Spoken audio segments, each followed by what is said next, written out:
You know how we usually do. All right, money mode. You still go by money mode? Actually, did you ever go by money mode, or did we just give that to you? Honestly, you just gave it to me, and it's so funny because I'm in a group chat and they just take the piss out of me because obviously I went to Sheffield and I didn't make that much money. So Because years ago, I remember you became money mo when you won like one a money meet of some sort. Anyways, it was like it was money like, mo. yeah, it was You like came on and we were Arnold. like, Yeah, what? yeah, yeah. Yeah, it was Arnold's. That's right. And then ever since, it's been years, man, and I'm still calling you money mo. But I know. how you doing, man? How you feeling after Worlds? Not too bad, man. Honestly, back to the same old grind again. It's like obviously Mm. we've got British Nationals coming up in 5 months, so we're basically just gearing up back for that again. It was first off, the 120s was a great battle. A little bit, it was interesting that ETN rallying back with the final pull had some surprises and yourself pulling for the win. Now, I seen your post. I'm gonna admit, I think it could have passed. That was what are your thoughts now when you look at it? It's a tricky one. So it's also you post things on social media, and one thing I've sort of taken it's like if there's if there's smoke there's fire somewhere. That's the truth. And the conversation online, even with all the posts I've done on multiple platforms, is still like maybe a 50-60-40 split. So it's one of those ones where I personally felt like I locked it out. And I felt like I even tried to exaggerate the lockout and I tried to even bend backwards. I don't think the judges liked what they see, and obviously the jury didn't like what they see. So all I can do as an athlete is clean up and get better. Hmm. But performance wise, because that would have pulled you into first. ETN would have ended up pulling it to first anyways, but you would have got a silver. You would have beat Nonso. You would have like it would beat Big Dev, obviously. Like It'll be it would be everything. huge. It would be huge. It would be absolutely huge. Yeah. Looking at your performance at Worlds 120, like what are your thoughts on it now looking back? Uh, I think it was a good indicator for what the potential in the 120s would be.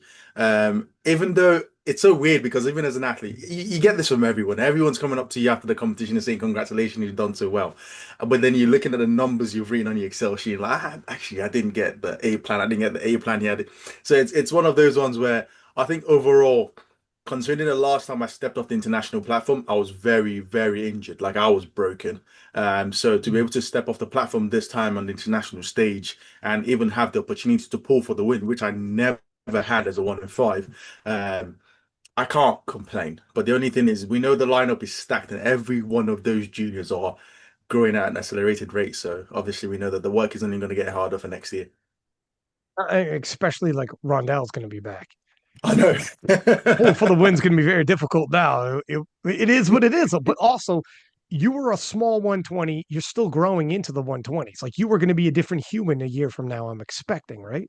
Yeah, 100%. And it's funny, even though I weighed in at 116, it was a calculated bloat to be 116. Like I was in the hotel, I literally landed in Germany and I had like a massive bag of cream of rice. And it was just like I was just eating that sludge like 24/7, just trying to Mm. because I knew the heavyweight would the plan was that hopefully the body weight helps on the squats. And then I know in the weight class I was not gonna be pulling for body weight win. It was gonna be a total. That was what I was coming in with the mindset of it was whoever wins because of total, not because of body weight. But I think the bloat helped on the squat, but I will get into it later on, but I feel like it just drained me as I went through later the meet and everything. So, okay, you moved up, and do you think, and you were heavily injured, you said, do Yeah. you think the injuries were from trying to stay 105 when already your body's at like 110 kilos up? Do you think this attributed to it? No, so I think my lifestyle was very chaotic before this. Mm. So I used to where I live in a little not an area. I live in the north of England, which is called Newcastle, and I'm notorious for not driving.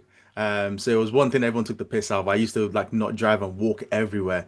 So you're talking about 50-minute commute to the office, and then from there a 40, 30, like 50-minute walk to a bus stop to get that to go and train, and then going back home. So I think overall, as I got stronger and I left that university environment where everything was relatively relaxed and going into like a 9 to 5 with the stress of that and also with the commuting and everything, it was just my body just gradually got tighter and tighter and everything was just sort of going towards doom. And I also had that very aggressive run of Sheffield and then also internationals in Malta. So I think that just affected my body in general, and it just needed to take some time to heal. And obviously, going up a weight class took away the pressure of competing as a 105 straight away. And you sort of had this little bandage over you where you could sort of say, hey, I'm rehabbing and I'm also going up a weight class, so I don't need to be the best right now. So I think that little 1 year of having that luxury really helped me just pace myself and also get over the injuries. And it used to be cramping that would plague you by the time deadlifts rolled around. Like you were at one point a madman when you came out for deads, like a total madman, and it was incredibly entertaining. You had a massive Yeah. deadlift too. Then you started sustaining incredible cramping that started plaguing you. And so some of it was linked between like the how excited you got, because I've talked to Kedrick about this, like what does cramping do to it? And they're like, they still don't fully know. If it's Yeah. crazy excitement levels and adrenaline, if it's not proper recomp from dehydration, if it's they're not sure. They don't Mm. fully know what cramping comes from. But was some of that like if you experienced cramping since, do you think it's weight cut? Do you think it's now you're more tempered with your, excitement levels or a little of everything? It's funny because I know everyone also contributes to moving up a weight class resolves the cramping, and I see Joe, I see a lot of people like, oh, you're not cramping anymore. How are you doing? I'm like, not really. I'm just cramping all the time, irrespective. Really? So yeah, yeah, really. Like Malta was so funny. Not Malta, sorry, in Germany. As soon as I put my knee sleeve on in the warm up room, my quads actually cramped, which is so No funny. So shit. if you watch all my squats, my right leg shakes a little bit every single time I unrack. And that was just because it cramped doing the warm ups and it just felt weird the whole time. I've got a routine now, so if there's one thing I can tell people who are cramping, I think it's mostly mental, and I think I've nailed it down. I think there's probably some benefit in working with some sort of sports psychologist or just trying to really observe yourself, meditation and things like that. But it's like clockwork. I know how my there's one thing, the benefit of being off the international stage for the last 2 years is I've learned how my body works. The night before powerlifting meet, I start to feel this little electric like cramp sensation just going through my quads and through my shoulders and through my back. And then I know, okay, cool, we're in meat mode. By the time I start squatting, I'm normally relatively fine. But after squatting, I know my back is gonna seize up or my Hmm. lats. So I've got this little thing. Every single, if you're Nigerian or if you're training around Nigerians, you know what this is. It's like a bunny balm. It's a yellow tub. It's a heat balm. Hopefully, one is one. There is a sentence to one, so it's IPF approved and everything. It's a really aggressive heat balm. So I have that applied onto my back straight after squatting. That prevents my back from cramping. Doing bench, and then once I bench, it's always my lateral quads that cramp for deadlifts. So I do the exact same thing. I apply on my lateral quads and then just go through deadlift. So it's not the cramping is 100% still there. But the only difference is now that my routine has been perfected. You, did you just turn your video off? No, I think my my camera is just spazzed out. Yeah, there we go. Okay, there you go. Okay, okay. And sometimes it blurs you, like you're testifying against the mafia There you and go. you're Yeah, protecting your yeah, yeah. identity. That's a lot better. Your camera's getting funky on us. Yeah, so you think maybe it's just like, is it hype then? Because it's interesting that the night before it starts, like you're laying in bed. Yeah, it's 100% also hype. Because if you noticed after my squat, I tried my best not to celebrate as much. Mm. And one thing I noticed was because I celebrate and I've had it happen, I can physically squeeze my hands so hard that it actually just seizes up. And like I do Dude, this thing also when I clap, because I normally would come off the platform and I would clap and go like celebrating. And then I noticed when I actually clap, I actually bruise my hands from how hard I'm actually clapping. So it's like dude, you're just supplying. I just have too much force being generated. It's like the best thing I can do right now is just stay calm because I know if I squeeze anything very aggressively, the odds are, given the situation of the comp and the nerves and everything, it's just gonna lock up straight away.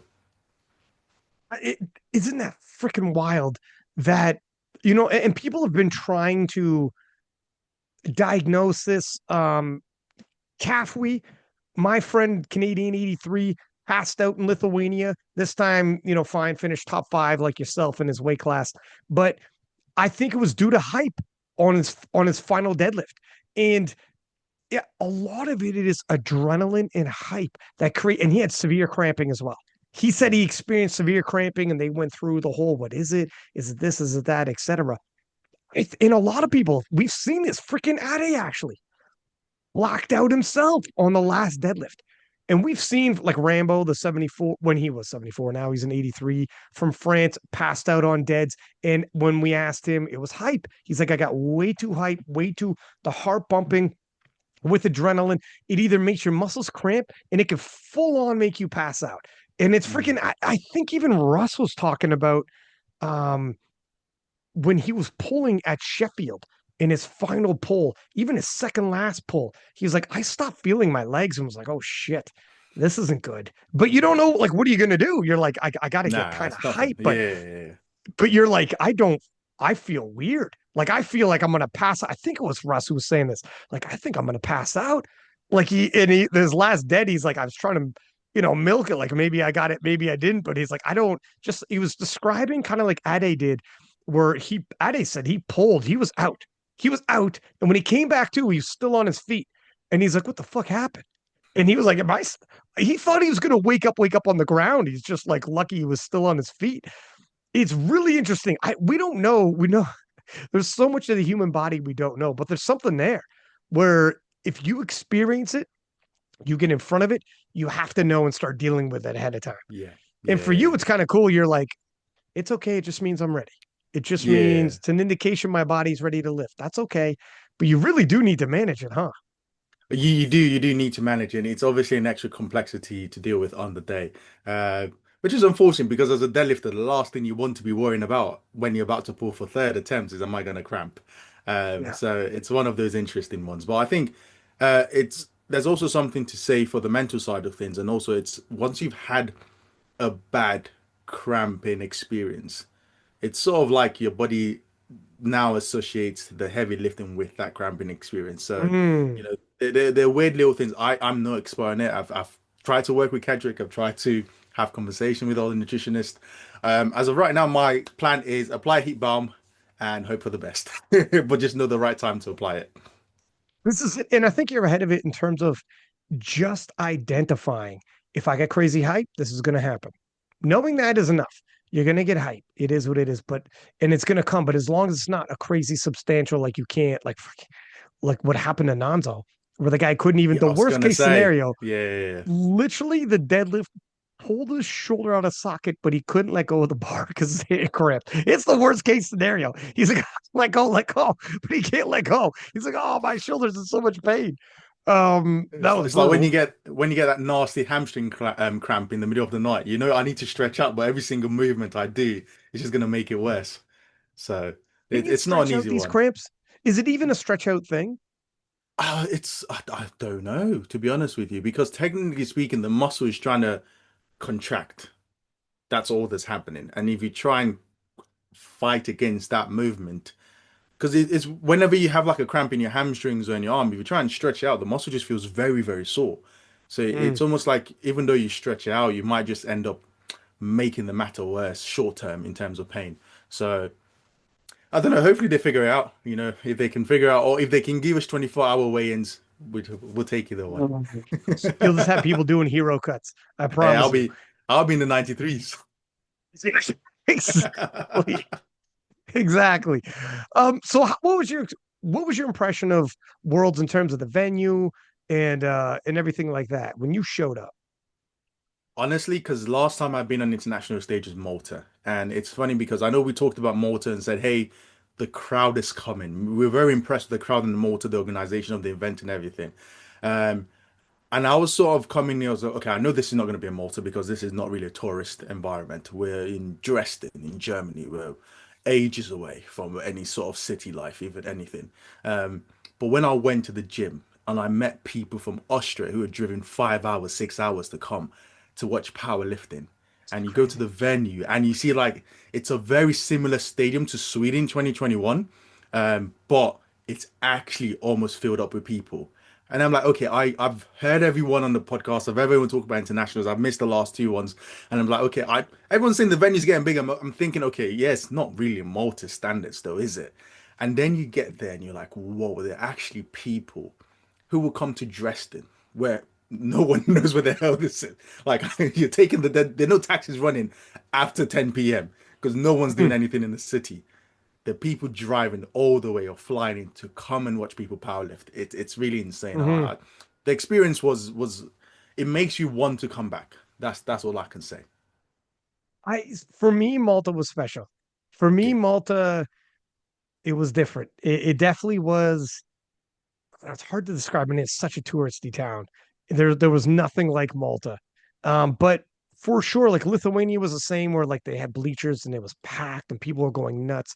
Same with here in Germany, man. Especially if there was a German who was competing, it didn't Oh matter if the yeah, yeah, German was yeah. like not even a podium contender. They went nuts for their Germans. They went Mm, nuts for other people too.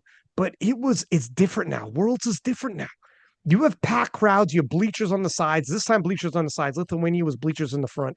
Freaking people are beating drums, and it's wild, man. Worlds is not the same as it used to be.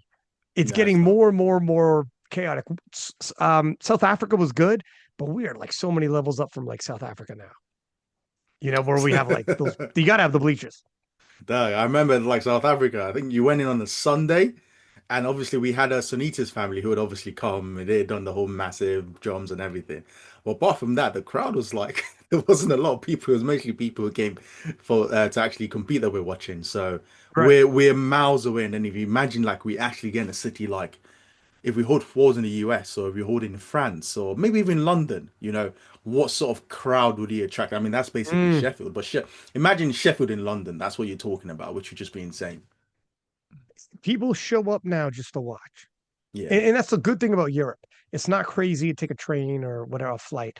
You could do it relatively cheaply, relatively quickly, like show up for a couple days and then leave if you want. Some people were full on there just to watch as fans. That's the wildest. We never used to get that. You had to mm, be competing. Now people are just full on, just fans. Like I just want to watch. I flew in.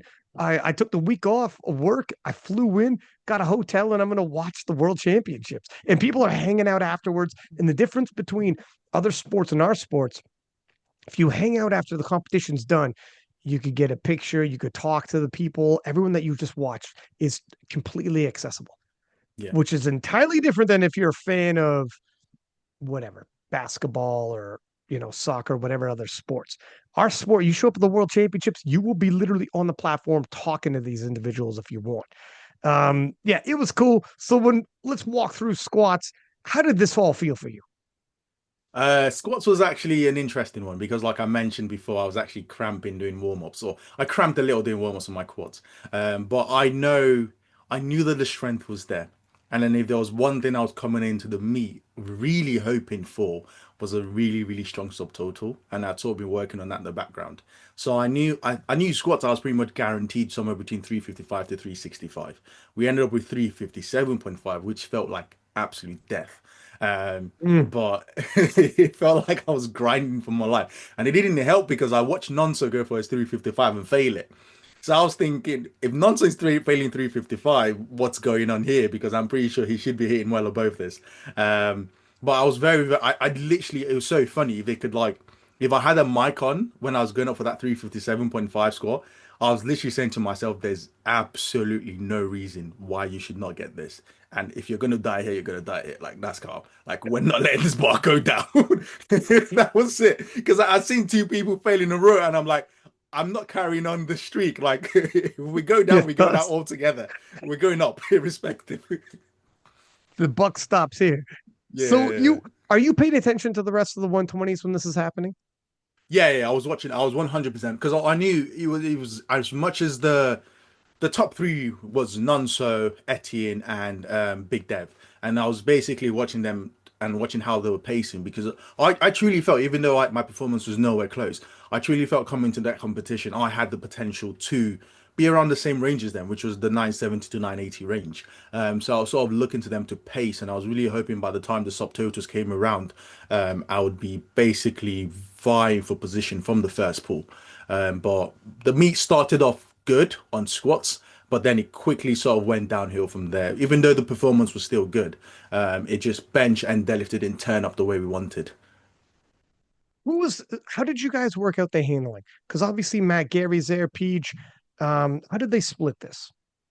So Matt had Nonso because they had worked together for Europeans, and then I had Peach because Matt was working with Nonso. Did Matt have input in terms like beforehand, or was it like and day of they split? Like did how did it work like that? No, no, no. So it was split. So I believe what happened was, especially for like for example, adding endurance. So what we done is Matt has this protocol where he has the lifters upload their lifts into the database, and I think that's shared across all coaches. So everyone's, although on the coach side, everyone's seen everyone's training. But then I had my game plan established and my goals and everything established with Peach, and then Nonso would have done the Mm. same with his coach with Matt, and then it would have the same would have applied if there were two people in the same weight class. There was just a split between Peach and Matt, and then they basically they were the lead for everything. So they were the lead coach, so Peach or Matt, and then they had their own assistants who were sort of like looking at everyone else and putting up the numbers and seeing how everything balanced out. But I think one thing Matt tried to emphasize was, irrespective that we have two lifters going up against each other, we're still a team. So if your win is my win at the end of the day, because we're lifting as a nation, which is really cool. I was just about to ask that. Like when you look at this, because here's what I like. Matt is not going to handle two people going against each other, which Yeah, I totally 100% disagree on. I don't know how anyone follows the sport and thinks that one handler with two people going against each other is okay. And how that is not a conflict of interest, how anyone can argue that's not a conflict of interest is beyond me. And you see it. You actually see yeah. top end world class powerlifters, and they have one handler, and they're both going head to head against each other, and they have one handler, and they don't even realize, like, you guys follow powerlifting. Do you guys not realize this? Yes, yes, absolutely. This is a conflict of interest. And they're like, no, what's the big deal? Who cares? This is not a max out day. You guys must not know the nuances of handling if you don't see the conflict of interest here. This is Yeah. crazy. Some people still don't know this, and they're world class powerlifters, and they'll raise their hand like, "Hey, coach, should we talk about this?" Like, I don't get this. So, anyways, It's an um, awkward conversation to have though, really, because what you're asking the coach is to admit that they have a favorite. And ideally, as a coach, you wouldn't want to mention that. You want to say I treat both athletes not okay. equally. I would look at it like this. It's saying, I don't, if I'm the lifter, I don't want to put you in a position where you will have to choose. If me, Yes. let's say there's two people going head to head, neck and neck, of course you were picking, like you're estimating, where's this final dead, let's put it here, let's force his hand, do we have lot number advantage, and you're for sure it doesn't work. It's crazy. you It doesn't you work. will have to 100%. choose. Yeah. Yeah. You You will do have have to to choose. choose. Yeah. It's not even like pick a favorite. It's literally, well, I mean, you will have to pick a favorite at the end. You Someone will. saying, so Yeah. any coach, how can a coach even say no? I just do it without picking a favorite. It's like, but you still have to pick. You can't play against yourself. Explain to me how you could do this without fucking somebody over. You can't. I don't It's understand how people with a straight face could do this. There's no way, because obviously, even if you have the two lifters vying for position, you're gonna have to give the pep talk. So you're gonna go to one lifter and say, "Yo, this guarantees the win. Secure it, lock it up. This I is it. You know. establish your name here." And then that guy wins, gets it, or misses it. Now you've got to go to the other guy and repeat the exact same speech. So I'm gonna feel awkward because I thought you were my corner, and now we're vying Oh for yeah. him. Or now you're pushing him for basically to bump me up podium. So it's always going to be an awkward situation. Some people swear they can do it, but if you've got two friends and both of them are vying for the same thing, you know in your heart there's one you're going to pick. The one who's answered your messages more, you're probably going to end up picking irrespective. Like when people are analyzing it, and people were analyzing the 83s, and they were saying, I forget the exact number, but they thought Ad A should have put in after the second pull, it was like 370 or something, so that Yeah, they were ahead of Joe to start forcing a hand. So if Joe misses his third, Ad A wins. What if you were handling both guys? Like right there, you could A, choose to put Ad A in a power position to force Joey's hand, or B, not. Now, whatever happened. Okay, whether if Peach like didn't do it and people say, well, he should have, whatever. That's not the point where I'm getting at now. We've I've got a already little talked story about that. behind that one. I've got a little story behind Okay, that one. but okay, one sec. But I'm just saying, if it was the same dude doing both, the guy totally. If you were, I don't know. Anyways, it doesn't work. Let's hear that story. By the way, I'm interested. No, no. So I know. Obviously, everyone's going off in the comment section, and I think Peach has obviously taken that blame because he's the head coach. He's the one who puts the number in attempts. But that request actually came from Ade. So now you can Mm, argue and say, hey, should the head coach just ignore and just make a claim for it? But if you have a guy pulling for the win and he tells you, I need this specific number in order to load what I think, because Ade was sort of aiming for that 380 to 390 range, because that's what he thought would need to beat Joe. And he said 367.5 is the number I need to set me up for my final deadlift. So Peach is mm, obviously put in an awkward situation where do I grant the lift of the wish in this situation, or do we butt heads for a second attempt when we know we need to be agreeing for what a third attempt needs to be? So just to give a bit more color to the whole situation. It wasn't Peach's mm. entire fault, but also it was Ade just being a little bit of a stubborn one there too. And, and you can get both because if Peach is like, no, it's only 2.5 more, we're going 370. But Ade did miss a second. If Peach did do that, Ade misses his second, Ade could, after the fact, like, fuck, I told you 367.5. I would have had that. I would have had that. And then it would have been Peach would be like, no, I don't think you would have. I mean, it's one of those, it is a damned if you do, damned if you don't. That's why also things happen in sports. You literally have 60 seconds. Yes, you make a game plan beforehand, but things do pop up. Tough Yeah. decisions get made. And I'm not like, it doesn't mean, oh, what does that mean for Peach? What does that mean for Ade? No, this is a one-off. They both like Peach has done worlds however many times, different international competitions.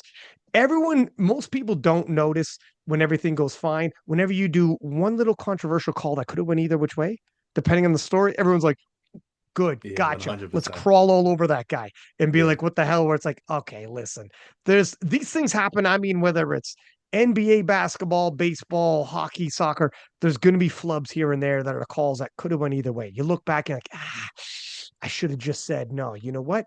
We're going 370, 7.5, or it's 2.5 more. I still think you'll have energy in the tank for your third. Just do it. However, on the flip side, I do get that if the lifter's confidence going into that third, he would need, if he's like, no, no, no, like don't overreach me on the second because I'm going all in on the third. Yeah. Don't go over, don't, if mentally speaking, if Ade's like, when I see 370 and up, like that number and up, it fucks me up. I don't have that many pulls in me in the same day. It's got to be less than 370 if I'm going all out on my third. And Mhm. Addie's like, and I know I'm going all out on my third. So please don't load anything 370 and up. What do you do? Because mentally it can mess a guy up. I get it. I've said it before. And Aharo goes too heavy on his second and he always misses his third. This happens. And if Addie's like, no, I need my third. So please, I don't care what the circumstances is. If we're going all in on my third, I don't care. That's tough too. It is what it is, right? Yeah, and it's always 2020 hindsight. If I did pull 367.5 and then pull the 380 or 82 that you attempted, then it's like, hey, perfect plan. You saved in the tank and then you execute it for the final pull. Yeah. So it's always Right. one And of people those would have ones. exactly that. People would have said, why didn't you move up? Because I never go over 370 in the same day, not twice in the same day. It messes me up. And I need my third to win the worlds. And I'm here to win worlds. I don't give a shit Yeah. if I don't win, take me right off the podium. I don't care. Um, but anyways, so you didn't think bench went the way you wanted. No, if you ask anyone in the warm-up room, as soon as I came back from that squat, the 357.1, which I was very happy about, I was excited for it, but I physically felt like my soul drained out of my body. Like I went into that back room and I just laid on the floor for Oh like a my solid God. like 15 minutes, and I was like, yeah, just tell me when you need me to bench, and then I'm not moving off this floor until then. So I think so it's Really? like Was it literally. just that hot? Like it was It, hot as hell. I was hot as hell, and I also it was hot in that room. But we found like a little spot in the back where it was like just a little like a corridor. So that's where I was just laying, and that was like slightly cool. But I think it was just like that squat, just like I fought for my life on the squat, to be honest with you. And I think it just tanked me, and that was it. So like we did my last warm up on 90, and like Peach was in the back room, and it was like. it was like, "Are you sure you don't want to put your opener down?" And I was like, "Nah, I'll be fine. I just need a few more minutes just to recover and catch up." So it was just like I was just playing catch up for my energy levels throughout the day, which is something that I'm gonna take into consideration and try and manage a bit better. I think my ability going up in weight class obviously has tanked down my ability to be more cardiovascular. Mm, So even though I'm not that heavy, I'm noticing those effects straight away. So it's one thing I'm going to try and work on my work capacity in general. But I literally felt like I wanted to sleep. That was it. I was like, bro, really? I told Pedro, honestly, if we wrap up the meet here and I go home, I'm perfectly fine. Like, that's it. It affected the big boys better or worse than obviously the bigger mass of body, the more the heat Yeah. and the quick turnaround was going to affect regardless. By the time the super heavyweights came, we were all talking, like telling people, try to get in the hallway. It's like 10 degrees cooler. Like you got to find it was bad. People don't realize how bad it was back there. No, it was I hot. know some of the fellows were cramping even beforehand, like you would experience it. Ade obviously experienced it. But did you notice what the other gentleman in the 120s is affecting everybody? I think, well, Etienne looked chill because he was in his zone, and then obviously the kid from Trinidad and Tobago, he was just bouncing around the whole time, and Dude, yeah, I was there on the floor like, how are you guys moving? Like, I'm ready to sleep. Like, yeah. Joey Mack was a surprise, huh? Yeah, massive. I think what really surprised me was not necessarily the squat on the bench, it was the deadlift. I did not think he was anywhere above a 350 to 360 deadlift. And to see him attempt 385, and in all honesty, based off his rate of progression, um, I wouldn't be surprised if he becomes a 380 puller like fairly soon. So that daily progression has been phenomenal, to be honest with you. And also his bench. I mean, the kid has put on 60 kilos on his bench in like a year That's and a crazy. bit. It's That's ridiculous. insane. Yeah, it doesn't His make any his sense. in his personality, and he showed up. I didn't get it until Amelia at like deadlift said, "Oh my god, I finally got his singlet." It's a freaking his last name is McDonald, and he's wearing a burger singlet, and he's a Yeah, McDonald's burger. And I didn't realize, I didn't clue into the whole whatever artistry of it, if you will. But he's such a personality. yeah, He was bopping around on the platform, like super happy. Afterwards, the guy's all smiles. He's such a character. You need characters like this around. And he's from Trinidad and Tobago. And even when Rondel returns, obviously nations can send two lifters per weight class. Trinidad and Tobago does not send a full team. So I'm full well expect they'll send both of those two. yeah, Holy 100%. freaking, holy smokes, are the 120s getting stacked? It is. It is. Honestly, I think it's weird because obviously we had the massive growth in the 74s and then the 83s and then the 93s sort of like burst into the 900s and now we've just got this cluster of juniors. Like it's in I was the oldest person in the top five for the 120s, What? which is Really? like, Doug, like what are we doing here? Like How old are you? I'm 28. You're old man at 28. Were Yeah. they calling you sir back there? Like, sir, Nonso, I have to tell Nonso sometimes, you know, I need to take the seat first.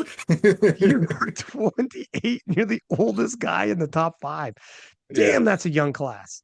it is a young Um, class. Yeah, and even Rondell, actually, he's like freaking 27, 28. We think of him because he was at Worlds in 2018. He was a junior. He was out totaling the open, but he's been around for like a long time at the top yeah, end, obviously. And he feels like he should be older because he's been around for so long, but he's freaking young himself, man. The yeah, 120s and the 120s stick around forever. I don't got to tell you, you know, Tony Cliff, obviously. And like yeah. the 120s can last forever, man.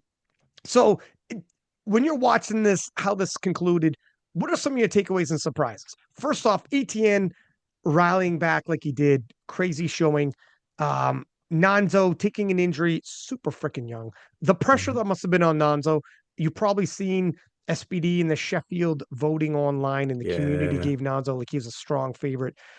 Which I mean, he's a phenomenal lifter, no less. Big Dev, Joe Mack, yourself. What was your overall impressions when this all concluded of the 120s in particular? Then we'll go into the rest of the world. I got some questions to ask you.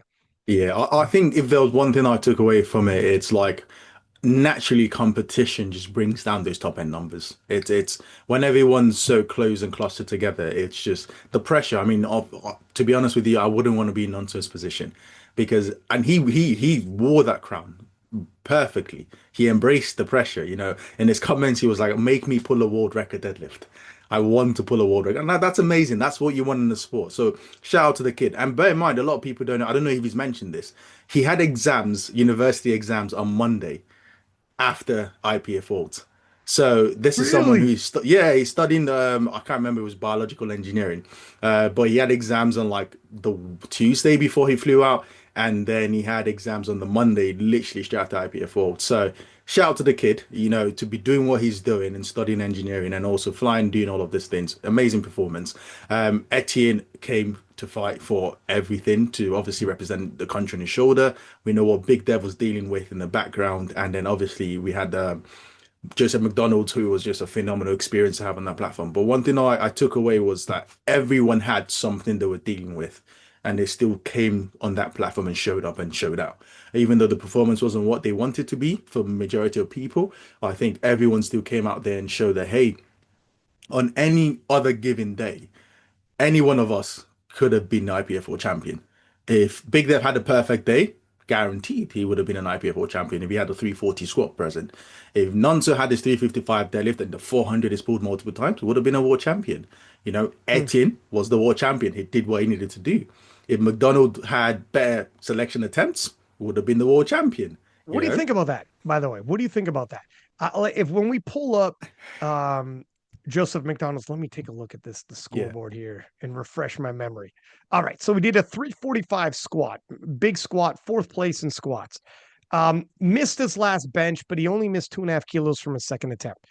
Yeah. Whatever, it is what it is. So he missed 250, but he walked away at 247 and a half. So after squats and bench, he's all right. He ended up having the second biggest bench. It's the deadlifts that people, so his second deadlift is 352 and a half. Then he moved to 385, which would have put him at 352 to 385. What's the difference there? It was like 32 and an a half extra, kilos? yeah, an extra 32. Yeah, that was it. It was massive. 32 and a half. So they thought 945 plus 32 and a half is 977.5. Is my math right? Yeah. Okay. So they were thinking 977 and a half, and the winning total ended up being 962 and a half. So they were way overshooting what they thought would win. Now, having said that, um, he pulled so 385, still ETN had to pull, Nonso had to pull, and that's it though. So essentially, they drastically overshot what they thought those gentlemen were going to end up pulling. Can you squint and make sense of, all right, maybe Nonso and ETN would have, what would ETN and Nonso have had to have pulled to make their 385 justifiable? Not with, I don't think, in order for Nonso, in order to get 977.5, I quickly run up on the calculator because Nonson's bench really showed up, which was amazing. He has scored 345, bench 217.5, and then his last pull was 390, I believe. That's right. Yeah. So in order for him to get to 977.5, he would have needed at least 412 or 415. Mm, that's they're banking too high. And then ETN, who ended off with 962 and a half, for him to get 977 and a half, we're throwing Yeah. on another 15 kilos, so that's 405 as well. It's Yeah. not the crazy, it's not the crate. Like, to think ETN could pull 405. I mean, ETN probably could pull 405. Yeah. To think And Nonso 412, like, it's not, it's, put it this way. it, If you're thinking, I got to beat these guys, I'm pulling first, I want to be a world champ, and he might be yeah. telling himself, Rondel comes, this ain't going to happen again. I'm Yeah. not in this position. Rondel comes, I'm probably not pulling for the win. If he tells himself, I'm going first, and I got to guess what their top end deadlift is, he's like, fucking, I'm loading 385. It's not the craziest thing in the world. No, I think everyone got it was a Nonso effect. That was purely what happened on that competition day. I think Big Dev also loaded what 377.5. He didn't need that. he didn't need 377.5 in order to pull for the win from 360 to 377.5. But what he was basically looking was everyone basically thought Nonso had 410 kilos of 415 guaranteed. Mm. And everyone's it was so funny because even when I came up for my deadlift attempt and like the coaches and everyone's going, oh, you're gonna with this deadlift you pull for the win. I'm like 377.5 pulled me for the win. I was like, are you sure? Have you ran the numbers again?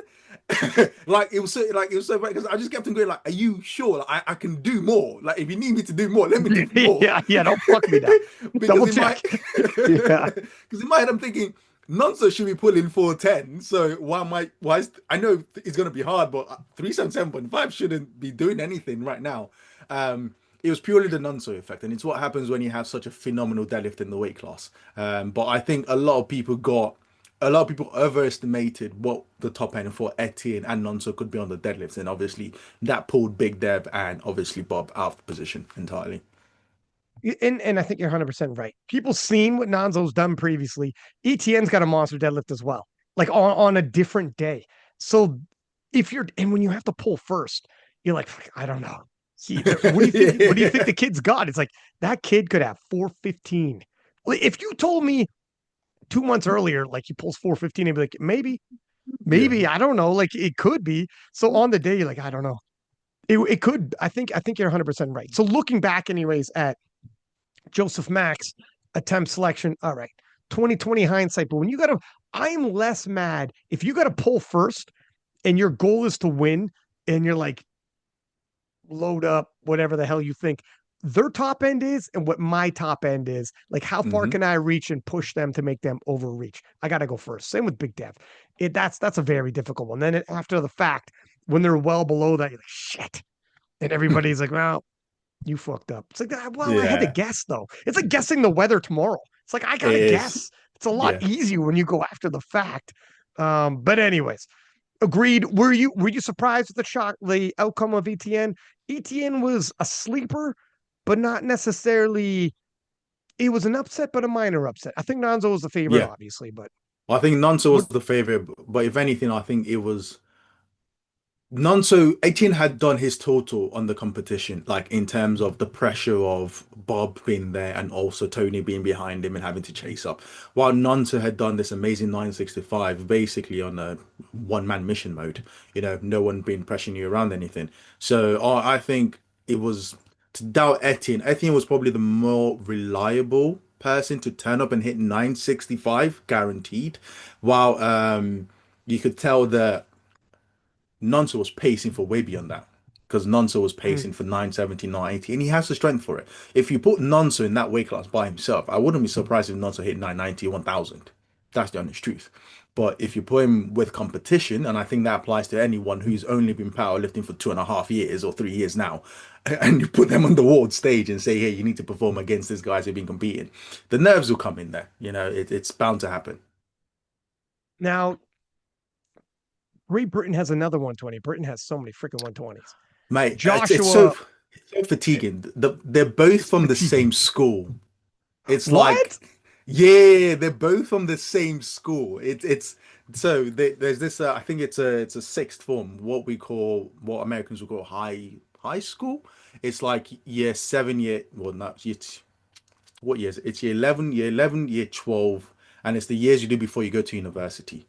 So they're Oh yeah, both from yeah. the same college. It's like a rugby college, and I think they both played rugby, which is the more gentleman version of American football with a lot more common sense involved in it. Gentleman version.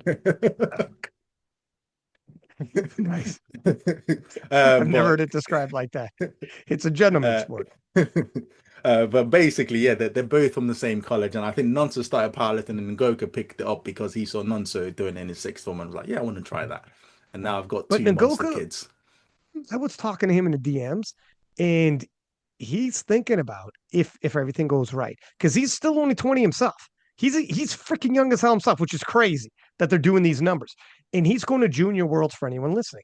And Joshua Nagoka, am I pronouncing it right? He's thinking if everything goes right, 1,000 kilos might be there. Now he's tried 1,000 kilos in the gym. The last deadlift was sketch. He knows that. He says that. He's like, it wouldn't pass. But even just talking about these, I see you smiling, and you're like, okay, I know. People talk. This is powerlifters, right? But even to be 20 years old talking like that is wild and crazy. Um, yeah, what do you? Because he has an opportunity here, Junior Worlds. I don't know what he's going to end up doing, but he has an opportunity here. What do you think he can do there at Junior Worlds?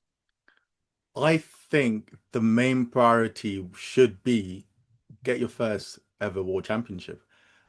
You've got McDonald, we've seen his real progress is, if not just as good as these kids. We've got this little cluster of Nonso, Ngoka, and McDonald, and also, I mean, Etienne is not that old himself either, who are just Mhm. progressing very rapidly. Focus on the competition in front of you, know what open powerlifting is going to say. That's what I'll say to him. And it's pretty much the same thing I said to Nonso when I was going to Euros. It's like focus on the competition, execute, and then go from there. So I think Ngoka, it's going to be a battle of subtotal. That's what it's going to come down to. It's going to be Ngoka's squat plus bench versus McDonald's bench plus squat. And now whoever is ahead is going to pace the battle.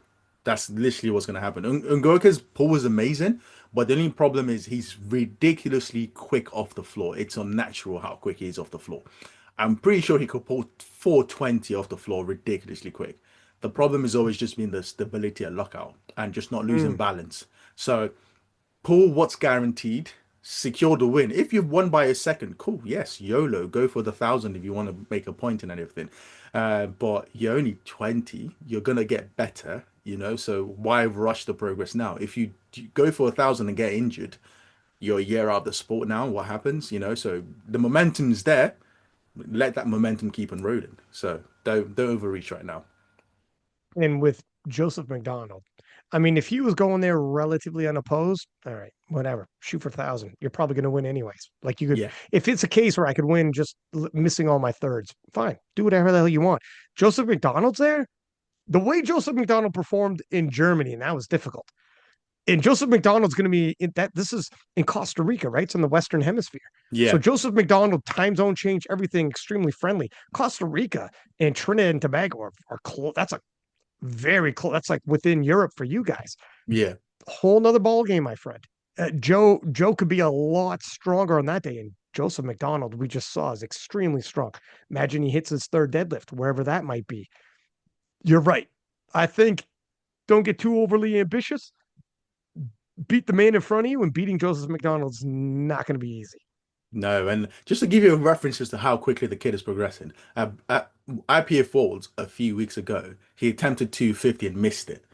And then he's just done the Trinidad and Tobago Nationals, eventually Nationals, and he hit 250.5 at like piece 8.5, maybe Mm. 9. So you know that subtotal by the time he gets there, it's going to be a big subtotal. So pace accordingly for that. Beat the man in front of you. And once you beat the man in front of you, then chase whatever open powerlifting goals you want. But again, I don't want it to seem like I'm doubt. These kids are phenomenal. And I think that this new generation of powerlifters, to be honest with you, are so ridiculously hungry. Like, I remember when I started powerlifting, I was 100% certain when I got to a 300 kilo squat, I was going to stop because I physically could not imagine myself squatting over 300 kilos. While this new generation are like, bro, I'm squatting 400. What are you on about? You know? So, Yeah, exactly. I'm, Now 300 kilos are like if you're 66. yeah. It's like you meet some new kid in the gym, like, yeah, I want to talk to 1,000. How do you think I can get it? I'm like, bro, I'm 9 years in the game. I don't know how to get there. So the new generation are God, built different, I think. So again, do whatever you want to do, but focus on the man in front of you. That's what competition is. let me ask you a couple questions about World Star. I'm interested. Off the hop, and you can take a minute to think about this. First, we'll start with the men's. Who do you think is the most secure champion from this Worlds to also be a world champion next year? Oh, Jesus Olivares. Okay. Now, Yeah. I also have Jesus Oliveras, but you could have said Perk. Now, Yes. why do you think Jesus over Perk? And all you go first, I'll go after. We have the same answer. I think I don't. There are two reasons. First of all, I think Perk is now playing around with the idea of the weight class move. I don't know which way he's going to go, to be honest with you. Whether he seems to be leaning more towards going as an 83.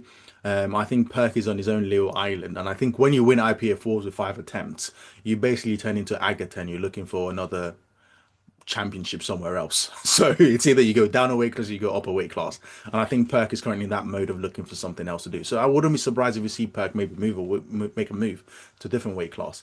But also, there are some. I'm not saying they're anywhere close, and I don't think they're going to be threat level, but there are some juniors that are coming up. We are seeing some people break into that 800 kilo total range. But I think the gap between Perk and the upcomers is completely different to the gap between Jesus and the upcomers right now. So for me, it's the second piece. I think Perk staying 74, but when you said second piece, I think like if you said Perk, I could agree with you. If you're like, oh, you know what, I'll take Perk over Jesus. It's real for me. It's close between those two in terms of who is most secure next year to be a champ. The difference for me, if I have to split a difference, and you were like, no, you have to pick a guy, it's Jesus because I think it's harder to have a sneaky emergence of a 120 plus out of nowhere. It Yeah. takes time to get that big. It takes time to, like I think not that it can't happen. I think it's just harder as opposed to in the 74s, people drop down, people move up. Like nobody's dropping down to 120 plus, obviously. Mm. And then Nah. to move up, right? And to move up means you're coming up from 120. So Yeah. like no one's moving up out of nowhere. So the emergence of it's easier to see you coming. Whereas Perk, while I think they're both crazy secure, if I had to make up who's something, that's the only way I'm splitting the difference. But both those gentlemen extremely secure. How about on the women's side? Who do you think is the most secure world champion to be a world champion next year? It has to be Agata. Just Right. purely before, just purely due to the fact that she can pick whatever weight class makes her a world champion as of right now, which is insane.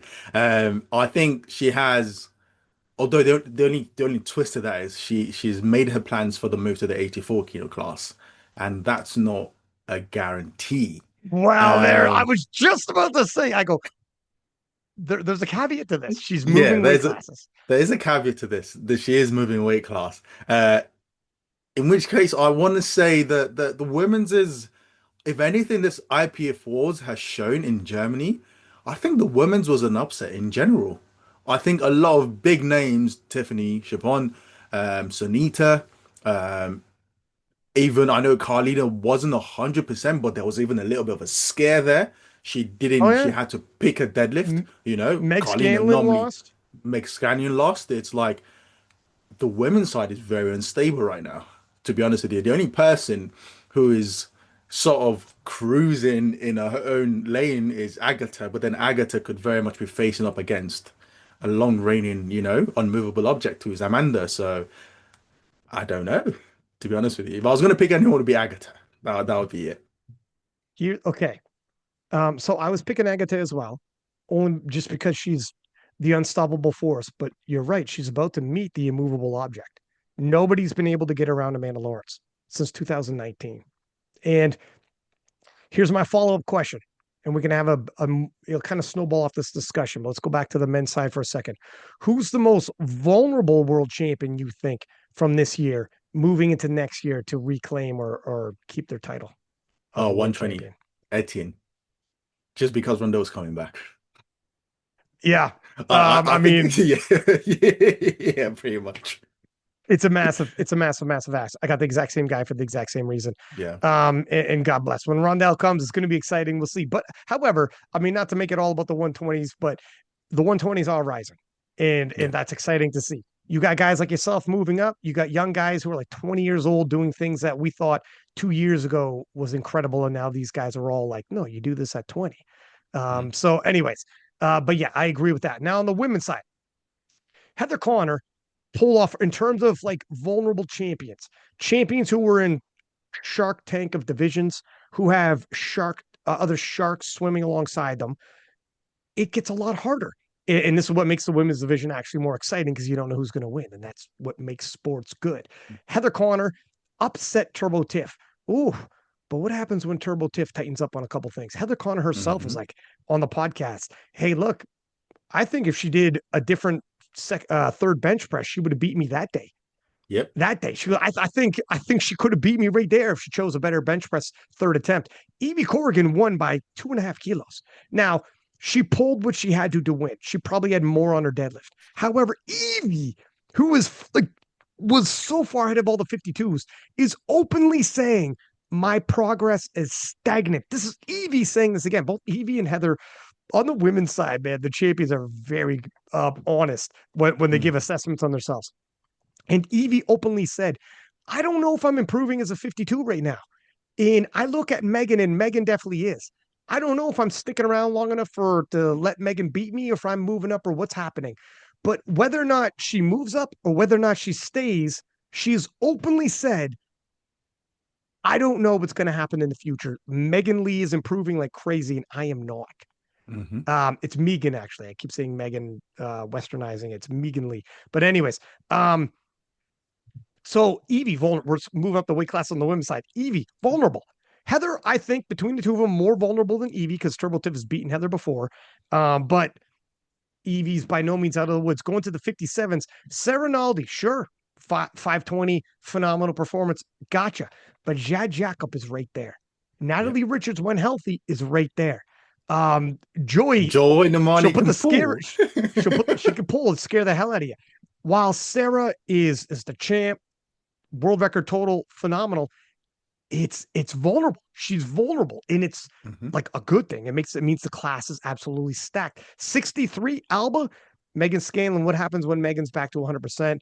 Chiara Bernardi, young, inner prime, and crazy numbers are flying. What like she won by 5 kilos, but it's super tight, and Alba's got Hmm. to be vulnerable. You look at the 69s, it's difficult because Agata was there, and so we don't have a world champ is openly raised her hand saying, I'm not sticking around in the 69. So that's wide open.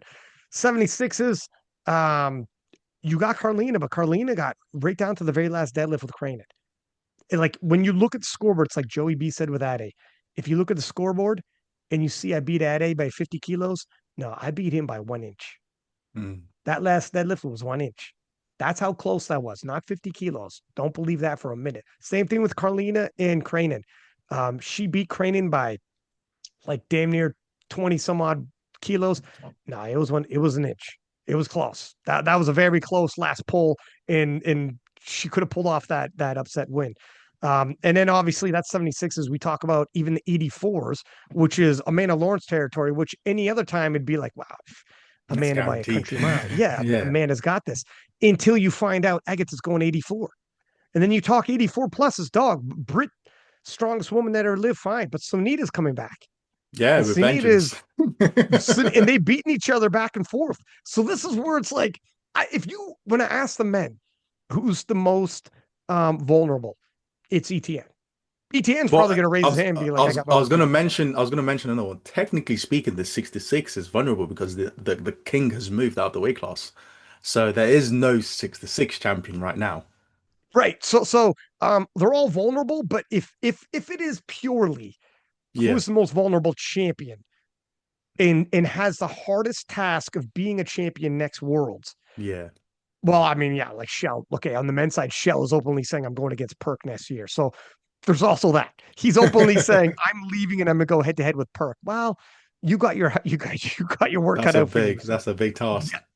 I don't know if it might still be ETN, but I don't know. That's an interesting one.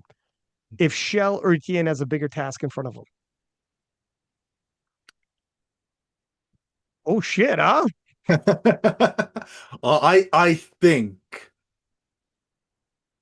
I think it has to be Rondel. If someone is approximately 80 kilos ahead of you, and they will beat you on squat, bench, and potentially deadlift.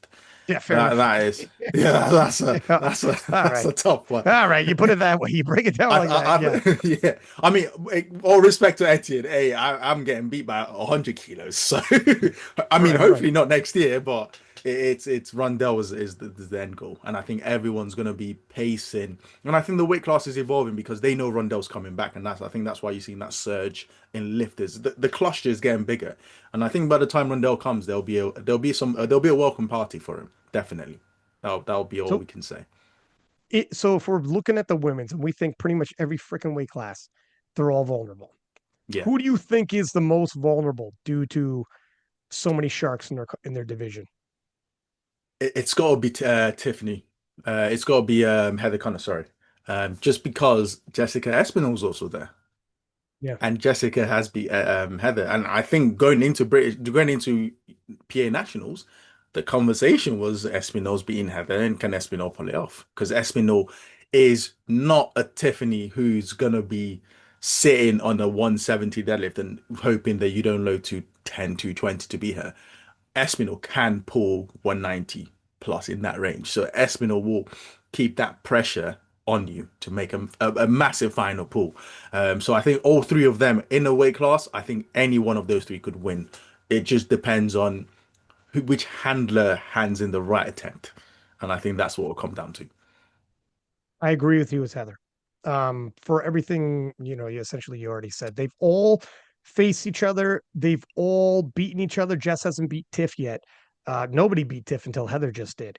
But I think it's Heather due to the level of competition, previous history. They've proven, Tiff has proven I can come back and beat these girls. But Jess is also like, hey, I beat the current world champ. They all have potential to, which makes it 2026 is going to be exciting. Do you think with what Heather did at this Worlds, has she reasserted herself as the GOAT 47?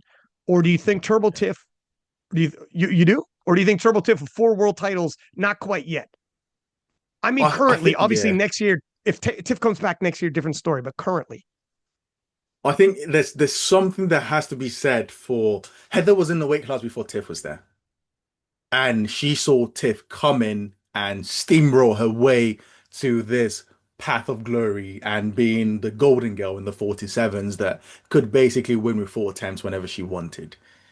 And Heather's been there. Heather was the girl or the woman before. Tiff came steamrolled, and Heather came back and took the crown back. So it's almost like the queen who lost to the new up and coming princess, and then now she's obviously going, "Hey, I'm still the monarch here, so I'm gonna take my crown." You know, so you you're have to so respect British. that.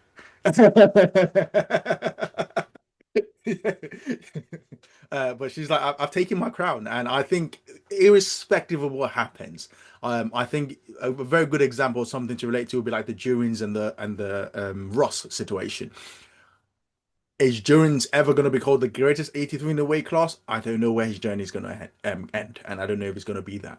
But in terms of the most pivotal moment in the 83 weight class, and one that people remember, and one that till this day, you're sat down next to Durins and you're in a gym, and 5 different people will come over and say your battle last year was amazing. And I feel like it's going to be, it's that Heather was there, and it's not because Durins beat Ross. It was because of that journey and the stage he is in life right now. And I think Heather's basically just replicated the same thing against Tiffany. So I think, as of right now, you've got to say Heather is the current goat of the 47s, but it's not a very stable platform she's on. So yeah. Right. I think I'll agree with both. I think A, she's the most vulnerable, but also B, she's the GOAT 47 for everything Mm, you already said. She because she was the reigning, undisputed, like she was a terror in 2019 era. And then for Turbo Tiff to have come like a wrecking ball like she was, 4 world titles, and Heather to come back and beat her head to head at the world championships, no less, in Germany and Europe. So Heather had to cross the pond. Heather's the one hmm who crossed the ocean to do it and beat Turbo Tiff at the world championships too. Wasn't at a national. Sometimes you see people, I beat so and so at nationals, yes, but not at worlds. It's different. It's different when it's for the world title. And for Heather to have come back like that, and it's such a remarkable story when someone was gone for that long. In between title wins, that's such a stretch. hmm 2019 to 2025, most people would be like, it's not going to happen. Time has passed you by. You're good. You'll be good. You'll give some good moments. You might even podium here and there, but the time of being the queen has passed you by. hmm And for her to come back at that point, it's special. Now, of course, Turbo Tiff. Now that the table has now been set for Turbo Tiff to be like, I mean, hats off to you, but I would like to do the same thing. I'm only 24. How many more titles may I win? So for sure, I agree with your other point as well that the table has been set, and even like Jess could be like, I haven't won an open world title yet, but I'm also fucking what is she 23 or whatever. Yeah, they're It's all like young. they got so much time. Like they're like, and somebody else right now is watching this stream, hasn't even competed yet, and is like, hold my fucking protein shake. I'm about to do something. But as of right now, I'm comfortable giving it to Heather. Although if someone wanted to say, I think it's still Tiff with all due respect, I'd be comfortable with that too, because 4 titles in a row is crazy and her dominance was wild. All right. Next question, my sir. What do you think was the biggest surprise to you at Worlds, regardless of weight class, men's or women's, a shocking moment to you that caught you off guard? Oh.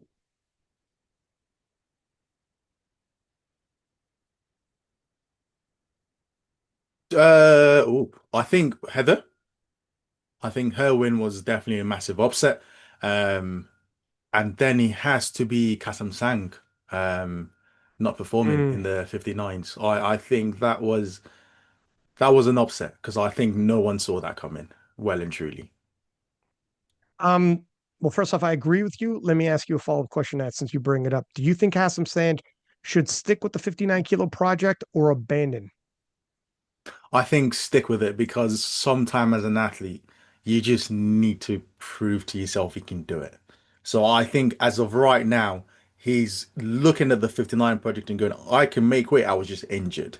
And I feel like if he abandons ships and goes back to the 6 to 6, it's always going to be in the back of his head of, I was just injured, but I can do it. So if he had made weight and performed and his total had dropped drastically, then it's sort of like, hey, it's either I choose to suffer again and refine the cutting process, or I just accept the fact that my body can't perform at this stage. But if you're injured, you sort of in this little gray zone where like I didn't get the opportunity to show what I can do. So I think Mm. give it one more try at World Games, see what happens. If you pick up another injury, cool. You just know your body does not like being at this body weight whatsoever. And what long-term impacts that might have, you might need to consider. But I think for him as an athlete, he needs to prove he can do it. And I think once he's proved that to himself, then it's a question of how many times does he want to keep on trying for this thing. Because now the 66 is open, so he could comfortably go back home and then have a good day if he wanted. I knew something was kind of sort of up. Um, on the podcast, he had mentioned he thought 700 might be a possibility at 66, not at Worlds, but at some Mm. point, or sorry, as a 59. At some point, he thought 700 might be a possibility. And then when I dropped the podcast, I put 700 in the background, a picture of him doing his pose where it's like a anime style pose. I don't get the reference, but whatever.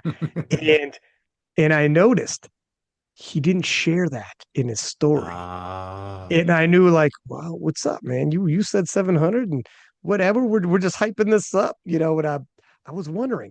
And then of course he's severely injured when I saw him at Worlds, and everything was just, show up, got a bench medal, but was like, it was a whole nother ball game. So I knew something was up. Hopefully, at World Games, he does have the opportunity of not even doing straight 59. He could do 60, 61. Mm. And or 61 and a half, while a kilo and a half doesn't sound like a lot, when you're at the bottom, a lot of guys have said the bottom kilo and a half is everything. That's what's going to break you, that if you're Yeah. going to be broken. So don't cut the last kilo and a half. See how you perform at World Games, build the confidence, and get a decent total out there, but probably a pretty big total, and then rock and roll. There's also another kid. I just posted him from Asia. I forget whereabouts. And he's going to be competing. Like Thailand maybe or Malaysia is one of the two. He does he like he squats with his mouth open. Yes, sir. And Yeah, he's yeah, yeah, I know. very, Vascular. very animated. Yeah. He's a very, let me freaking take a look. I literally just posted him. I think I just What watched is his squat a few minutes ago actually. dog? Look how fucking animated this guy is. Can you believe it? Yeah. I'm like, there's zero bracing going on in that squat 100%. There's no bracing whatsoever going on in that squat. Bracings for coward, sir. He's from, where is he? Um, Indonesia. Indonesia. He's Oh, from yes, Indonesia. Indonesia. Like, how many powerlifters do we have coming out of Indonesia that can win a world title? And let me tell you something: the numbers this guy's posting up, he's a major threat. Yep. Major threat. Also, my friend, um, his videos, like, I don't know if Indonesia is like India, for instance. If you post in India and you have Indian hashtags, etc., Oh, it you blows get up. crazy traction. Like, they support the hell out of their athletes and whatnot. Yep. And this guy's got like over 1 million views on some of the videos he's posted, and he's like absolutely incredible amount of. Hold on a second. Wait a minute. Yeah, is that him? Yeah, it's him. Actually, I stopped for a second. Like, fuck, did I grab the wrong guy? No, it's definitely him. No, this is him. This is him.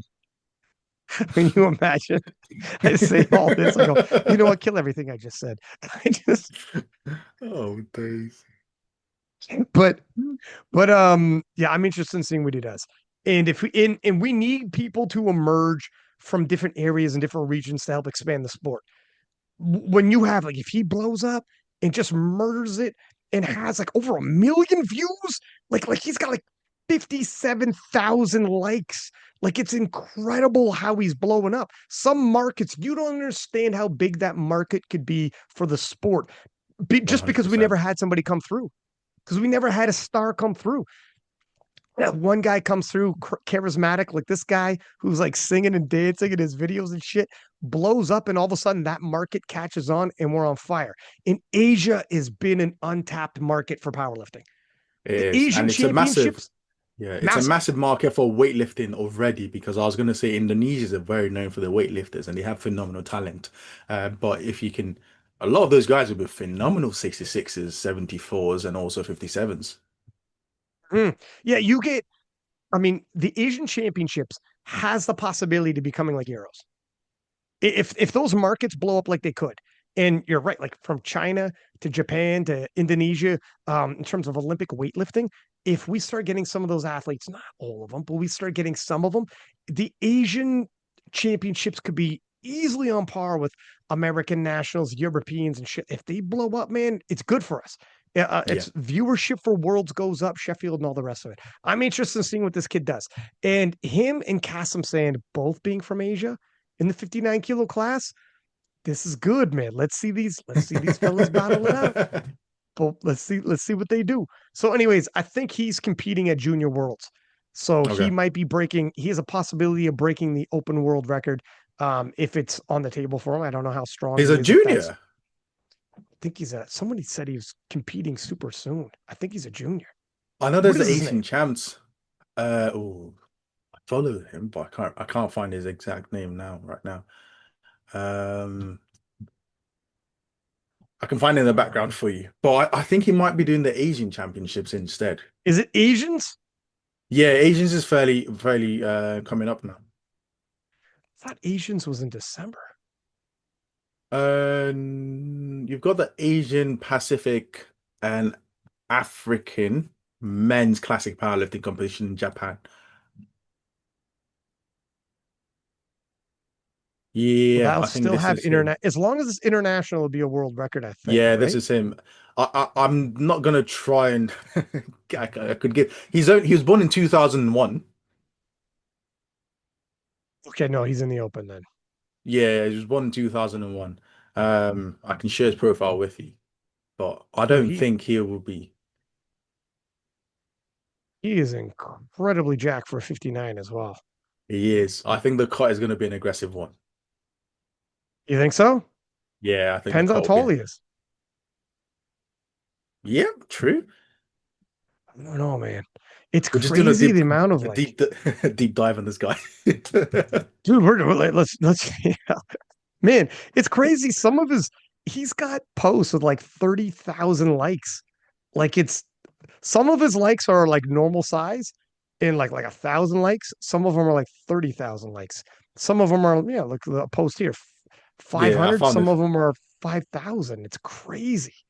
It is. I think what attracts people a lot is the animated face when lifting, and I think that's really massive. Did it for me. Yeah. Did it for me, sir. But yeah, I'm interested. The 59s are blowing up. I'm excited that he's entered the chat. Let's see what he does at the Asians then. I'm not sure if you break world records.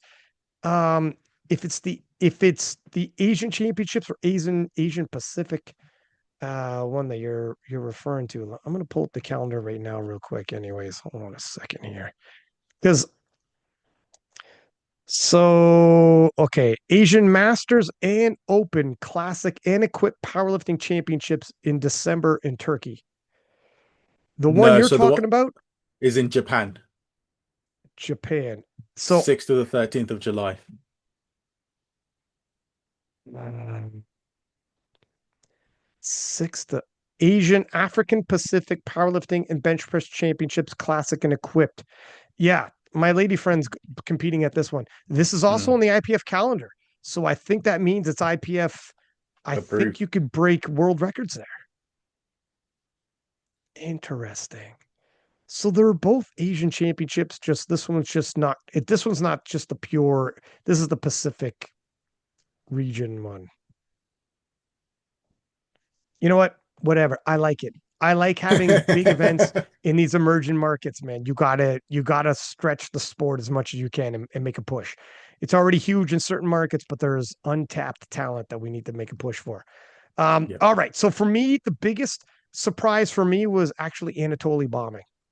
The guy's a veteran, been at world championships since 2017, two-time best lifter at worlds, world champion in 93s, world champion in the 105s. What the hell are we doing here? Opening up with 345. Yeah. That Not sure was what the heck. literally that. I mean, he posted recently a 345 deadlift, and I sort of looked at that and I went, you can give in another day, it looked like it was going to slip out of his hand straight away. So 345 is very. Anatoly's problem has never been strength. It's always been a grip issue. 100% since Euros, and I saw him in the warm up room back there. It was as much powders in his hands to grip the ball. So if you know the issue is grip, not strength, then why roll the dice so aggressively? But It is what it is. That was a surprise to me. It is he's won a kabillion titles. This isn't gonna like crush his legacy. This isn't like, oh, I need this. However, once that happened, obviously Coco bombed out as well. That 105s was a tough class where you have two big key names that are world class. Coco having just won the Europeans and riding high in bombing, and then Anatoly being who Anatoly is, a legend in the game in bombing. That was surprising, but it is what it is. People strike out in sports sometimes. Here's another question for you, sir. So I think I already know this one. Comeback of the World Championships for you. oh,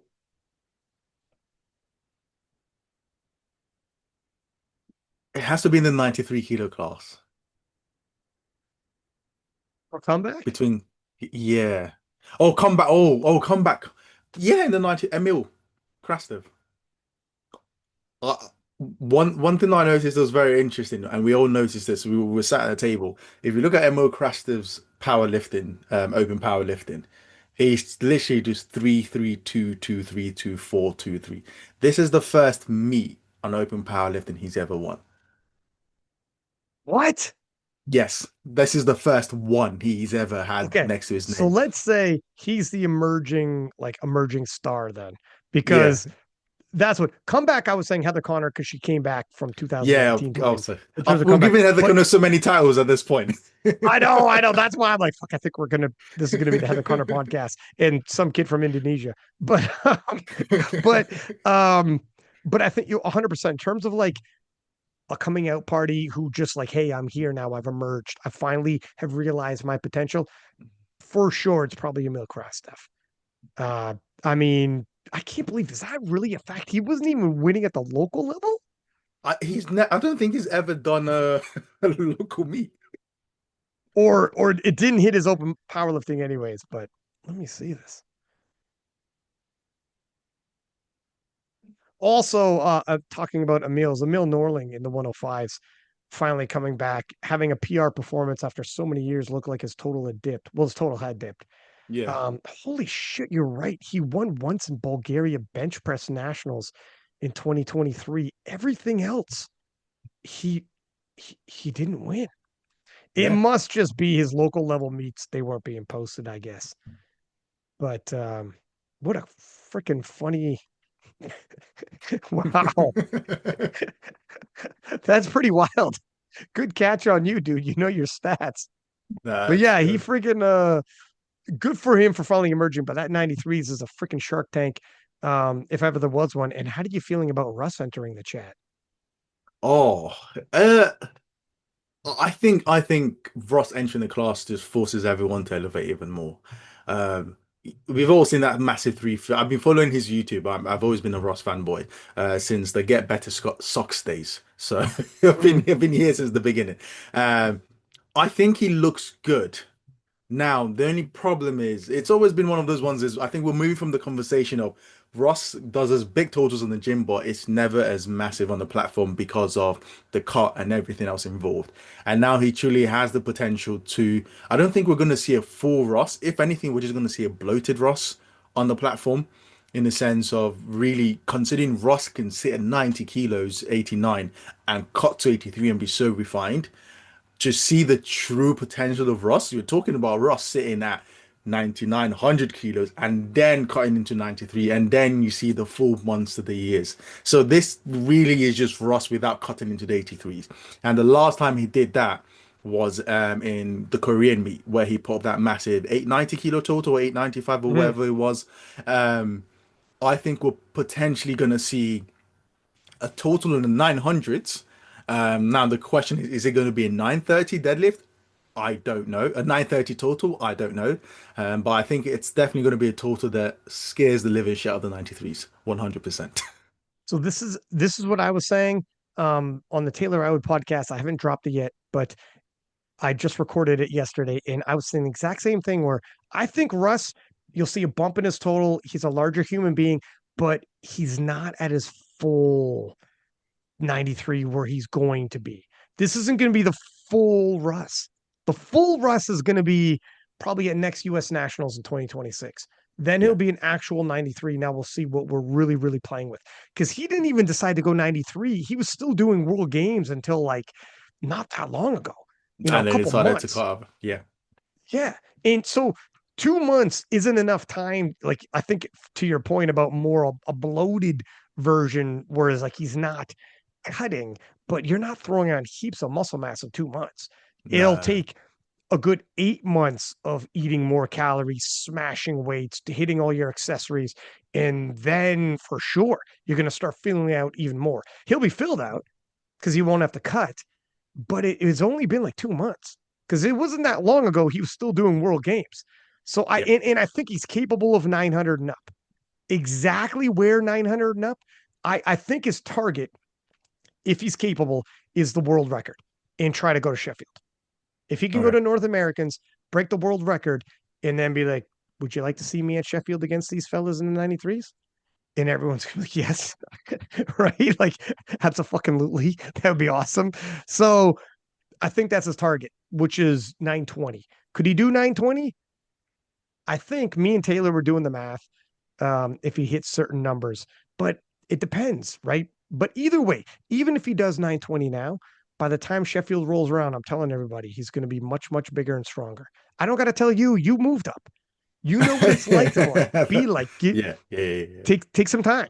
It The, takes the time. It muscle does comes take on. time. Yeah, to get Yeah. that quality tissue that's actually going to transfer over. And like I think for guys like Ross, it's we're more of the muscle mass kind of lifters. That's where the strength really comes from. It's not from the technique refinement. Although he's had a significant bump in the technique. It's more Ross is just really jacked. And when he Mm. stands up, everything, all the muscles help him stand up quicker. So he's going to need time to put on that tissue. And I think really he's going to show. I think he'll be a phenomenal 93, and I think he definitely makes a very congested class even a lot more intense. So Yeah. Then he brings tons of star power. It's going to be fucking the a 93s lot are of always star power. killer. The 93s are always killer. Imagine Russ in there. Yeah. Oh, buddy. I can't wait to see that one. Another question. Whose era are we currently in? Men's and women's. Oh, on the men's side, I think you have to say we're on the Perk era right now. if I have to pick anyone. I think if there was anyone who was still pushing the boundaries, although Perk hasn't really pushed his total by much, but everyone can sort of sense the potential that's there. Um, and I think really in comparison to the 83s, where you can say it's really between Perk and Borenson right now. And I think Perks is still ahead. And then on the women's side, it's got to be Agata. I think every weight class right now is scared of Agata. So it's a question of whether or not she can actually make the cut. And I think she's proved that she has enough colds in, or she gets sick enough times. She probably could cut to 57 if she wanted. So It's wild. At 63 all the way up to 84 is yeah. on high alert, high Agata alert sightings. There's sightings of her in every weight class, and everyone's got to be worried. On the men's side, I agree with you. It's Perk. Jesus had a moment. If he had sustained his Sheffield appearance level of performance, he didn't even need to necessarily improve upon, but if he sustained that where he is the strongest tested or untested and just was at that level all the way through, I would say we're in the Jesus era Mm, because he'll never win on the pound for pound talk. But if you're a dominant heavyweight like that, you're like, screw pound for pound. Who cares? I am the king. Tested, untested, whatever. There's no man alive or in history that's stronger than me. It's your era, sir. When you can say that, you're in the era of the strongest man in history. This is your era. However, so far, anyways, that performance has not been sustainable. mm, And because we actually got a peek at that, that is the level of standard of which we're going to compare Jesus. So it's a bit of it's tough. yeah. If someone said, "I think we're in the Jesus era," it's probably because you love super heavyweights, like you love, like it's mass, and that's the most you care about. Because he's won 5 titles. I mean, we're in an era at least for 120s. This is his era for that. Obviously, he's won 5 titles in a row. But overall, does he dominate the conversation of powerlifting to the extent to be when you think about this era? Is it Jesus's era? That I'm not sure. Oh, Mm, for sure, if he kept that level of excitement, he was able to do at that original Sheffield. But yeah. I don't know. Do you think he's going to return to that? I think I was going to mention something. I think one thing that we do have to take into account, and because I think it's so funny because we have both kings, which is Jesus and Perk. We're going pound for pound conversation a while back, and Jesus is almost slightly ahead of Perk in the life decisions and the life changes that's happening right now, obviously with the kid and everything. So he's a year ahead of Perk. So he's basically to say underperform is a very harsh statement for a guy who squats 450 and deadlifts 400 kilos on a regular basis whenever he decides to. Um, but the introduction of a child is a very, very changing thing to Mm. anyone's life. And we've seen the impact on that total. And Perk is basically right behind him. And Perk is expecting a kid very soon, and he would have that situation to deal with. So I think if anything, he were to follow the Jesus trend, there's a good chance that next year might be Jesus's year, while Perk is the one who takes the hit because of the environmental, the kid, and everything change. So I think makes a comeback. I don't that he's young. It's insane to think about, but he's still very young. But you can't disregard the effects lifting so much weight has on the body, and he can only do this for so long.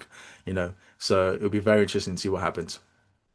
He got injured at Worlds. That's why on his second squat, he didn't come out for his third. He was thinking about it, but it was something was off. I Hmm. forget now what he had said. I did a I brief think he said interview with him with. maybe a doctor that gone. Yeah, that's right. That's right. Thank you. Yeah. I did a super brief interview with him with the IPF, and he had mentioned that. And then, so then after that, wave the third on squat, which is good because you got to finish it. Like disaster strikes if you can't finish this day, and we've seen that. Yeah. So, anyways, and move forward, stayed injury free, was able to push it on bench, and then deadlift. Deadlift has been the bane of recently with Jesus. Got to figure that out. Something's going on. Mhm. I don't know what it is, but he's clearly leaning back, unlocking his knees. Now, for a second there, I was saying he hyperextends and just goes into a normal position, and it because there's a hyperextension than normal, it looks like it's unlocking, but it's actually not. Yeah. But then at Worlds, it actually was unlocking. If I'm honest, Mm. like I was kind of looking. I honestly do think because I see other lifters. I'm not naming names, but I see other lifters and their knees are not as locked as like put it this way, Jesus locks his knees more than they do when he first hits extension and then Yeah. unlocks it to where they always end up and they get past, but they never fully hyperextend into a super severe lock. They Mm. always kind of stay in that range.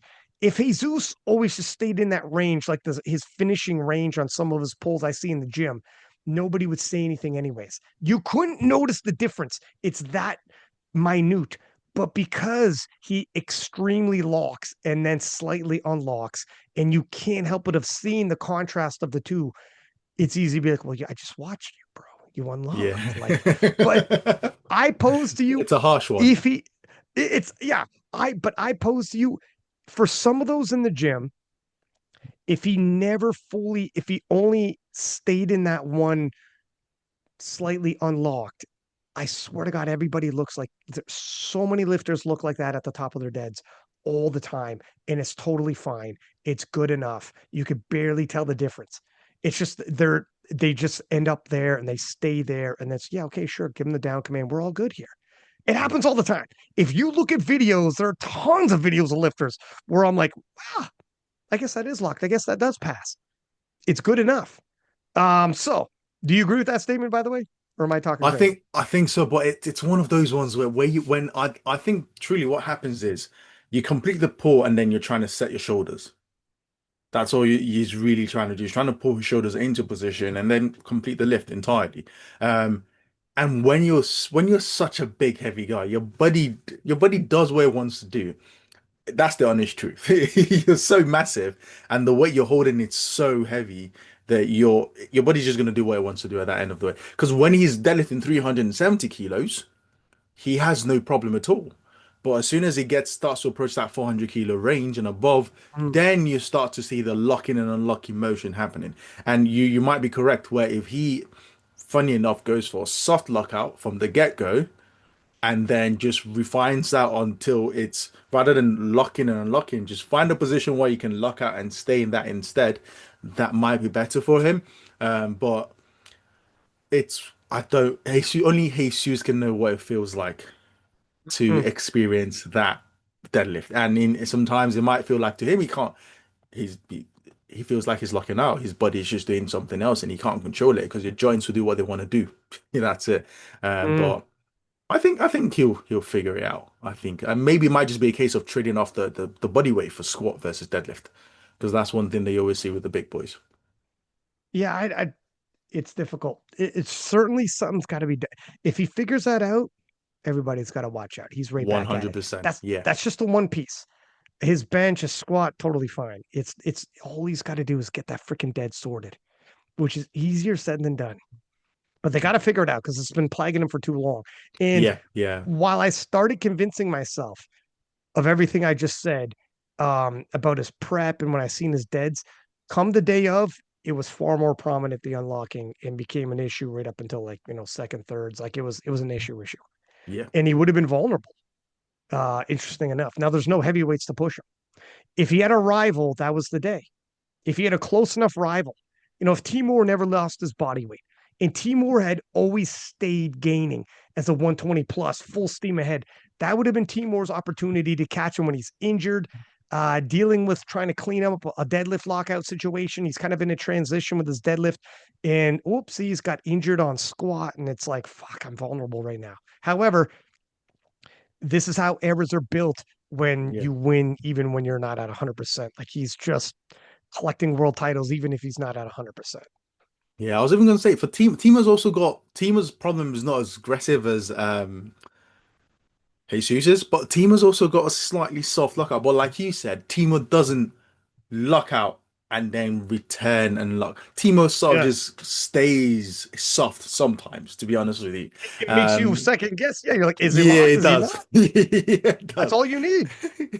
So, I think that's probably the better one. You'd rather, I think it's awful when people see lock out and then unlock, rather than they just 50-50 looking at you and going, I'm not actually sure, so I'm just gonna lean on the benefit of doubt here. It depends on your angle and everything. Once you start talking like that, it's like, nah, we're good. Whatever. Yeah, Taking it yeah, away. Um, and I think to an extent, that's what happened at first Sheffield when they were going to take it from him, and the whole Yes. crowd started booing. And then the Yeah. jury's like, I don't think we could take this from him. Look at it; it looks good enough. Yeah. Like there might be some doubt, but not strong enough doubt. That's where I think the lock in unlock wasn't prominent yet, but the body movement patterns started becoming more and more prominent in his polls over time. And I think you're right. He could return back. He's just got to pick up a new body pattern movement and really digest it. Initially, when this kind of thing happens, it's normal for an athlete to be like, "You guys are tripping. I don't have a problem. What are you guys talking about? It's locked." And then as the evidence starts mounting, you're like, "Okay, these aren't haters. These are Yeah, you actually gotta accept it. supporters. These are actually supporters saying this. Some of these people actually want me to do well and want me to figure this out. They're just saying, hey, there's an issue." And then eventually you accept it. And you're like, no, you know what? Let me do a bunch of things to dissect this. And it's Yeah. not just strength because I'm crazy strong. Let me start figuring out what I could do. And then all of a sudden, before you know it, he can return. But you're only going to return and get better if you 100% accept we have True. an And issue. a very good We have an example of issue. that is Ross. Yeah. I mean, the conversation was depth for Ross, and he came up to Lithuania and he lost because he missed his third attempt. That was plain and simple, and he cleaned it up for the next time. So I think as an athlete, basically what I said in the beginning, if there's smoke, there's probably fire. So Mm. sometimes you just got to accept it. Also, I lost your video here. I don't know if you got a. It's There you unfortunately are. just we're back. It also like Russ, even with his bench, he ended up opening at Sheffield with what he finished at Worlds in Lithuania, because he Russ is the guy. He will actually pick himself apart and be like, if he hears certain things, he'll dive in and be like, what is this? Is this truth? Let me double check some things. Like sometimes that's what it takes. Like you need to actually be honest with yourself and don't make excuses. Or sometimes these quote unquote haters are actually free consultants. Some of it you throw away and you're like, you're looking for a reason to hate. But if you actually have someone you know doesn't hate you, actually, as a matter of fact, they might even be a supporter and want you to do well. And they're like, man, it's got to be said. Do. And they say it. Take it, man. Think about it. It's an opportunity to get better. It's on you though. You gotta you it's a tough one, and I think he's gonna dive into he'll start retooling and start rethinking and see what the hell happens. It'll be interesting, man.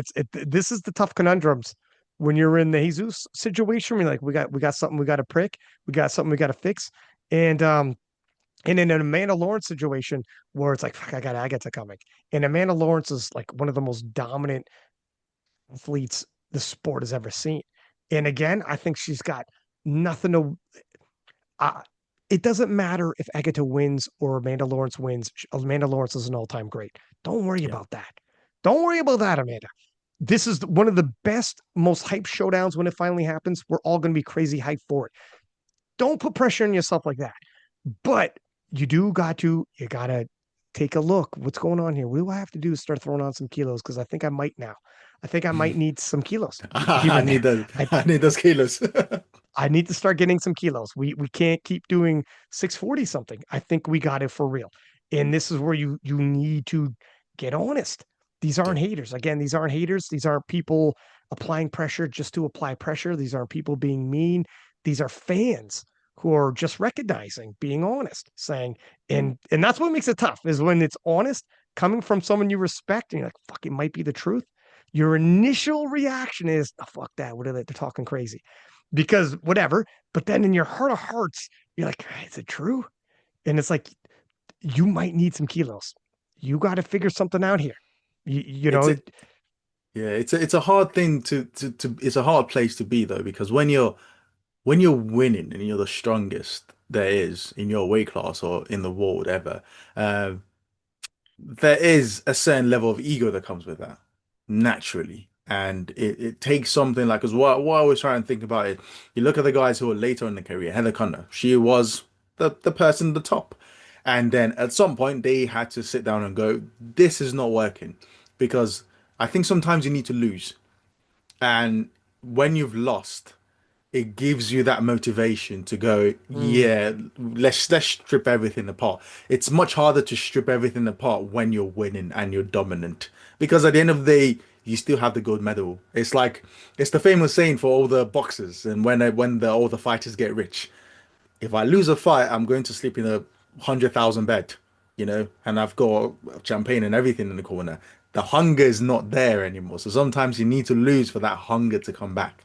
But hopefully you don't learn by losing. But I mean, I don't think Jesus and Amanda need to learn by losing. But I think 100% they've got a phenomenal coach in the background and they're going to be working to improve on it. But there are people who are coming or will be coming very soon. So, you know, You, dog, I think you do learn far more from losing. Like we talked about Russ, he's a great example. After he lost to Jurens, he openly said they retooled. Not only did he completely retool his bench press, reaped huge rewards. He started investigating actually Megan Scanlon and saying like, how does she do this? And he took her bench style, and Megan's a phenomenal bencher. Why not? And this is thinking out the box. Most people, you look for another individual that looks like you know, same build, same whatever. And he's looking in the women's division. He's looking at like he's like, I noticed the women have this, and you might have noticed too, have this um way of benching to get like more momentum off the chest, etc. I don't know what the style's called now. Very popular. We've seen it at this Worlds. They're actually talking about putting sink rules to and take it drive out. almost basically. Yeah. Yeah, yeah, yeah. Um, but he was like, how do I get more kilos out of it? And he's like, I wonder if I could apply that. I got a different build, obviously, in Megan Scaling, but I wonder if technically speaking, his bench is shot way the hell up. And all of a sudden, Russell's like, holy shit, my bench is on fire now. But he needed to take an L. And he said, Yeah. like, there's a bunch of little things you weren't, when you're winning by like, as an 83, 20 kilos, which is a decent spread in the 83s, when you're winning like that year after year, you're not like completely retooling a lift. Let's start over and start looking in the women's 63s for answers. Like that's, you're just annoyed. You're like, what? It's I'm winning by like, 20 kilos, yeah, man. you It's know? like I lost 10 kilos. Next time I'll be fine. It's like it's okay. I Right. dropped 5 kilos here or there. It's okay. I still won. But when you Yeah. Or lose, you're like, what the fuck? yeah, Unacceptable. it's different. Only when you Yeah. lose, you're like, no, this hurts. This hurts crazy. Yeah. And right now, um, like Jesus doesn't have a pending threat. Amanda has a pending threat. That's why it's different. And that's where Amanda's is almost got to act like she's lost and act like I got to learn now. I got to figure something out. Like for real, I can't keep doing what I'm already doing.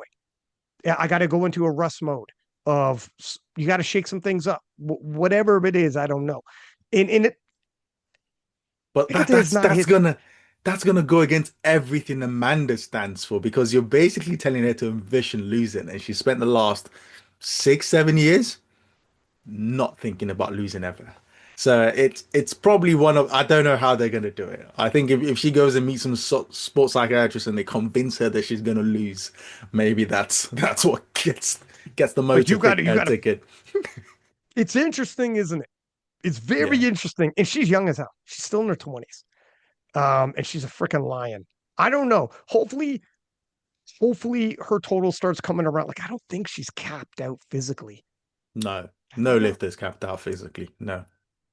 There's In there's her always 20s. something you can optimize. There's always something you can gain in. And I think every lifter can sit down and give you a list of things that they can do better 100%. Even Alba with her journals every single day told you that when she got to Sheffield, there were things she dropped the ball in. So every lifter can be very truthful to themselves and tell you I can improve in multiple places. So there are places you can improve in. And everyone can improve in 100%. It is literally you got to sit down and be like work because it's not just effort. Try harder. No, it's not. That usually means you're just overshooting in the gym, Yeah. going over your RPEs. That's what that leads to. And then stagnant growth. It's not try harder. You got to actually like try harder means investigating, retooling lifts, certain accessories in, certain accessories out, reshaking up the programming, even though fuck, it's been working for multiple world titles. That's scary. You Hmm. know, like when you start talking like that, it's like, are you sure though? Like, what if you get weaker? Like it's like, oh Yeah. man, it could go the other way on you. Do we have time? Like Russ literally said he didn't only do that to his bench, he retooled his programming to the point where I forget exactly now, he said on the podcast afterwards, but he had only hit like very few top singles leading into Sheffield. Very few top singles. The amount of squats he had over 700 pounds was like, I don't even know if he did. It was crazy. He went into Sheffield having just taken an L in front of the world. All of the British team was dancing in the streets with champagne. Do you remember that? And it was, listen, it was crazy. Union Jacks floating everywhere. God save the Queen, the whole nine. It was crazy. And everyone was dancing on his grave. He showed up in Britain for the rematch at Sheffield, the biggest show, and he hadn't yet hit like any top singles. They redid his entire program. Previously, he was that top single guy. Here's another huge squat from Russ. Here's another huge. Everyone would see these big lifts. Sometimes the deadlifts look a little sketchy. They were so big in singles. And then this programming, he took all of that out, totally humbled, retooled his squat, redid his programming, everything. Him and Joey were like, we got to fix something. They fixed a bunch of things. And then went in there totally trusting the process with the world watching. He's like, fuck it, let's see what happens. It's like, Yeah. what if the retooling of programming, like sometimes it works, sometimes it doesn't, and then you retool again after that? That's normal. What if that was the case? And he's like, well, I mean, we're about to find out. It's Yeah. like, holy shit, crazy. But that's what you have to do sometimes. And that obviously we've got also that the coach has to take that responsibility because the coach has to go, well, I need to go for the next 3 months. I am probably gonna fuck up, and we both need to be on the same page that we're probably gonna fuck up because we need something to change right now. And Yeah. then that's if they need something to change, because obviously I'm not involved in the coaching process or anything. But you have to embrace it. You have to embrace it. A very minuscule example is like for my bench, I benched 220 kilos last year, March, weighing 110 kilos, brand spanking new. And I went through a spell of 6 to 8 months where I couldn't bench over 205. And he was just like, we just kept on hitting this block. And I just sat down at the December and I said, I'm stripping everything down. I am going to do as much volume as I can physically do. I did it to the point where I was like, fuck me, I don't want to go that heavy anymore. And I'm going to try as little as possible. And I'm going to try and find something that works, and I was able to I spent 3 months trying different random things that didn't work at all. And then the last 2 months before IPA Folds, boom, I found my recipe that works for a nice 4 week block. So again, they probably don't have the luxury as I do because I'm like, hey, I'm the like 120 guy, my bench sucks right now, but it doesn't matter. They can't go and go, yeah, I'm the world champion, but my bench is gonna suck or my deadlift is gonna suck because you're the world champion. You need to uphold that standard. And that's why sometimes where losing helps because once you've lost, there's nothing else to lose. So Russ was probably, I couldn't give a shit if people are gonna laugh at me for sinking my bet or win a belt on it. I would do whatever I need to do. I'm pretty sure we even saw Russ try sumo. So he was like Is done. that right? Yeah, there was a video where it was like, I lost myself for a week, but I tried sumo. It definitely wasn't for God. me. So I mean, there is an athlete who will try anything to get back. yeah. That's a dangerous So athlete. Yeah, I don't know. It's going to be interesting. I'm very, very interested in it. No matter what, it's a phenomenal showdown. No matter yeah. what, it's probably going to be the biggest showdown at the very least on the women's side. On the men's side, I'd have to think about some of the biggest showdowns we've had, but it's huge. Amanda versus Agata when it finally happens. The winner of that claims the entire era. Period. Yep. It was Amanda. Like Amanda was like just a consistent monster. Now Agata seems to be operating in God mode on this video game and is like, all right, what are you doing? You're weighing in That at 63 and you're winning the 69-kilo title against Corolla Gara, who's like They had a a, phenomenal performance on the a day phenom. also. Like Yeah. Gara is a phenom. Gara is a multiple-time world champ. Gara will kick your teeth in. Are you kidding me? Gara's a legend. Yeah. For Agata, it's like, all right, I'm going to beat Gara for the title, but I need to make it interesting. So I think I'll cut to 63. It's like that's and it's still she blew her out the water. And Yeah. Agata's like, nah, it was kind of fun. I don't know. It's crazy. But She anyway, completed powerlifting and she's doing it on plus mode right now. So she's yeah, just yeah, rerunning yeah, the game. right. Yeah, I can't wait to see what the hell happens with this whole. And then, yeah, I mean, if Agata beats Amanda, what if that sparks Amanda to be like, all right, fuck this. Now she goes full Russ mode. Yep. She, who knows? It ain't over after the first one, maybe. Or maybe Amanda beats Agata, and Amanda's like, okay, now you stay in your spot. Yep. You got a little too ambitious, didn't you? You moved up too many. You cut down to 63 if you want to be a triple crown champ.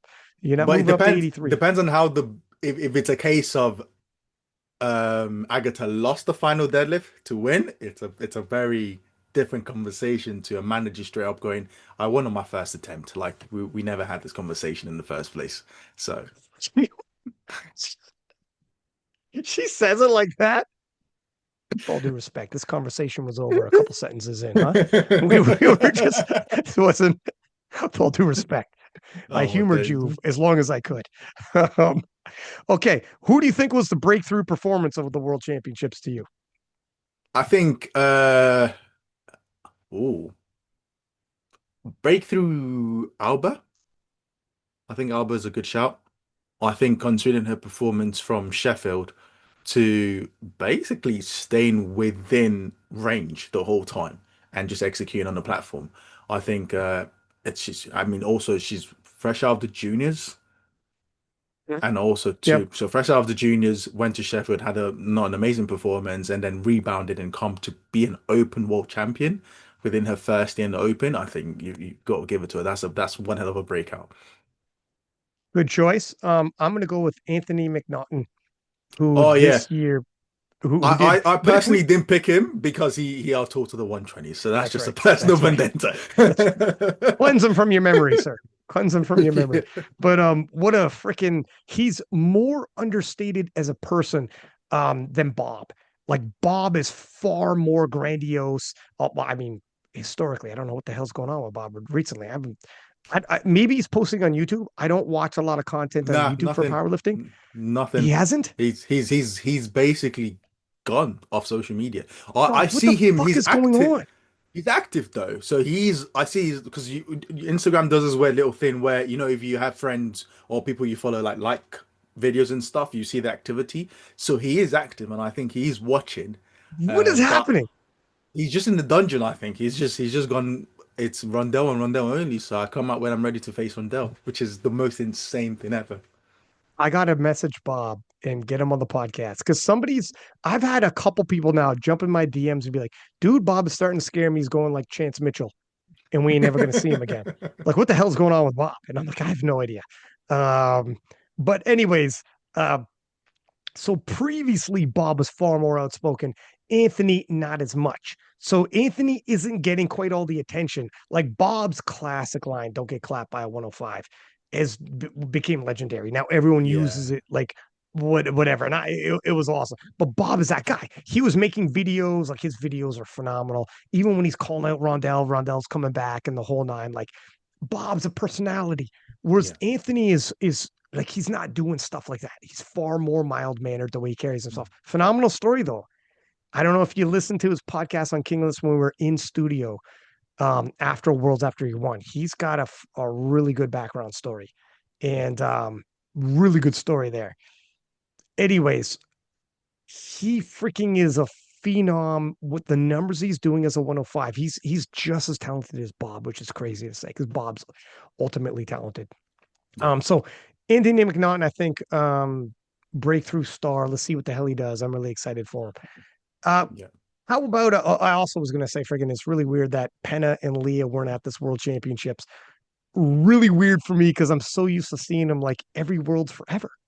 Yeah, the Clarid brother and sister combo were also not at this World Championships, which is like it's the brother and twin combo weren't here. So we were missing quite a few big names. Because everyone's sort of preparing for World Games. Mostly the Europeans, to be honest, were they're sort of targeting the World Games. Yeah. Yeah. I mean, the Americans have all like the men's side, anyways, have all pulled out for some crazy reason. I It's wild. know. Yeah, it's very interesting. I don't understand the reasoning why.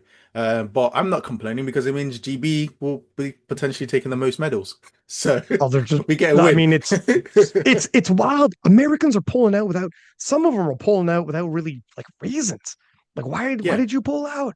I don't understand what But happened. on the equipped side, I'm pretty sure they have a very healthy representation there. So it seems like it's just on the raw side that they don't really value the competition in general. I don't know. And Because I know that yeah, to it's think about expensive, yeah, but I but mean For Russ pulled out of World Games to go to NAPF.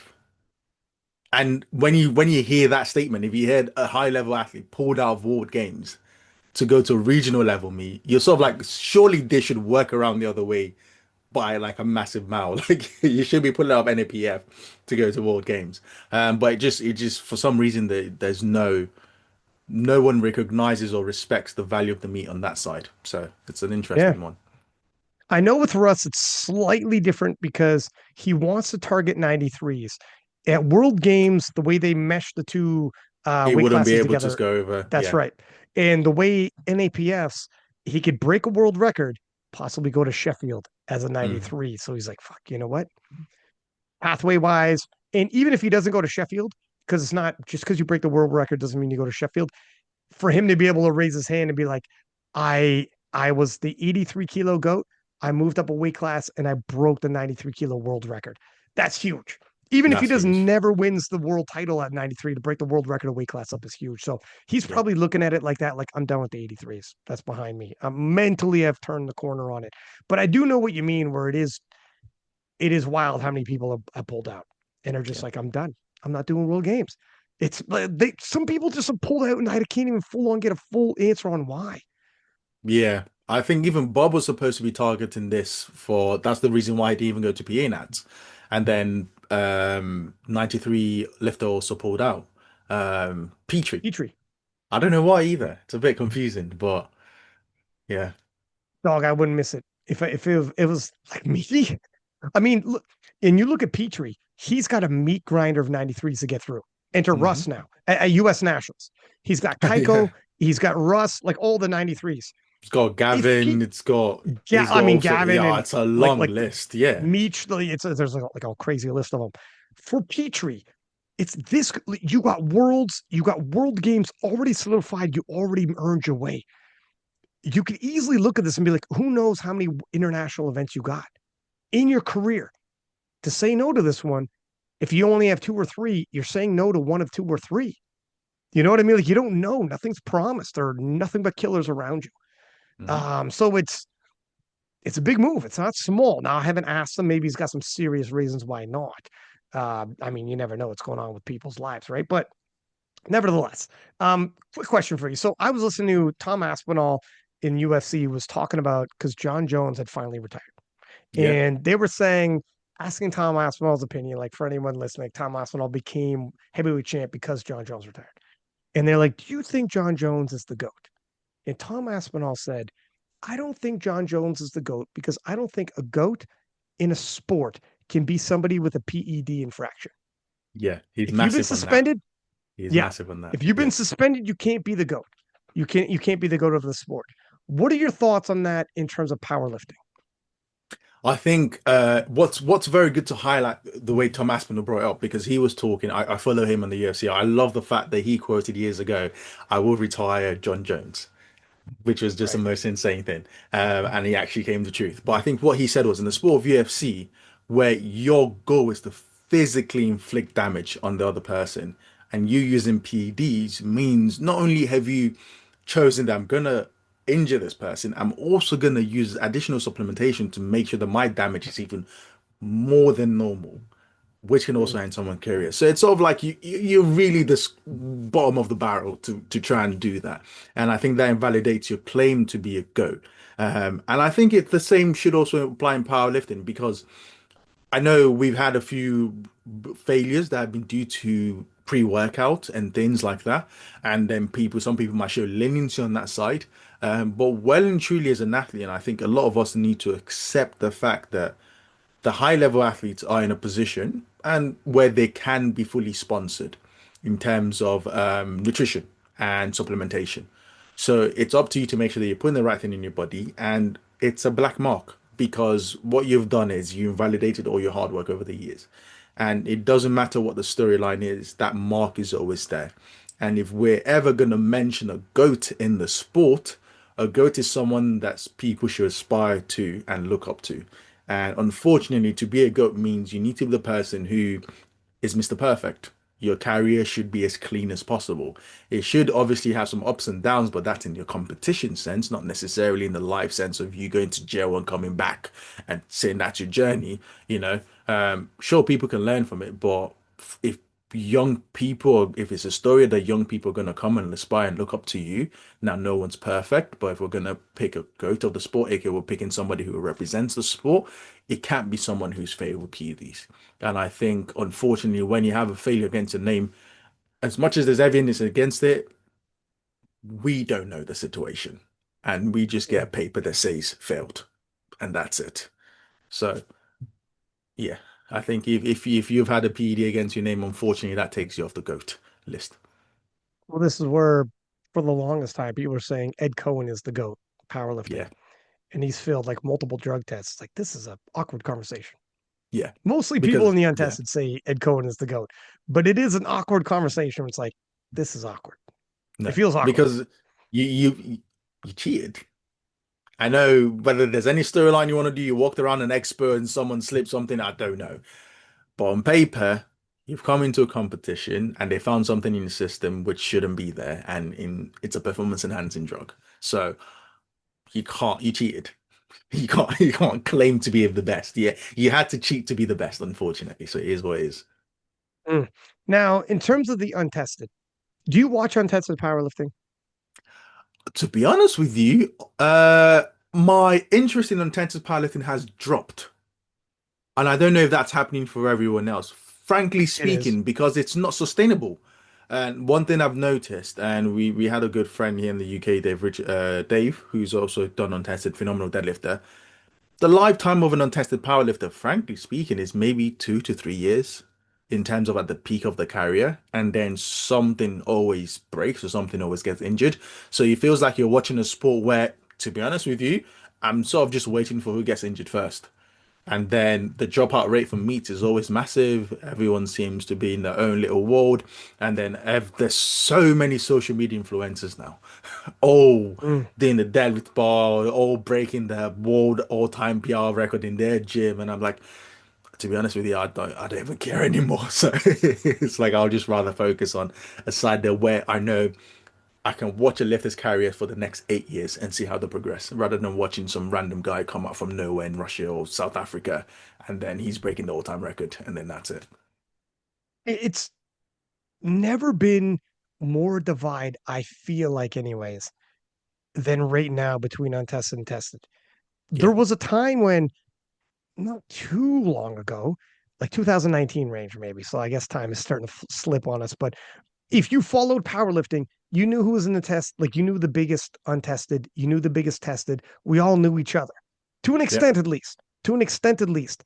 Now, I swear to God, if I stop people at IPF Worlds and I'm like, tell me five untested women and tell me five untested men, just five, any weight class, not five of one weight class. I could stop someone and say, tell me the top five 83s, and you could be like, I'll give you 10. That's just yeah, like one weight class. Tell me five men, any weight class, untested, and five women. If I stopped people at IPF Worlds, these are powerlifting nerds who are flying in to watch the world championships or compete at the world championship. Their life is either dedicated to it or watching it.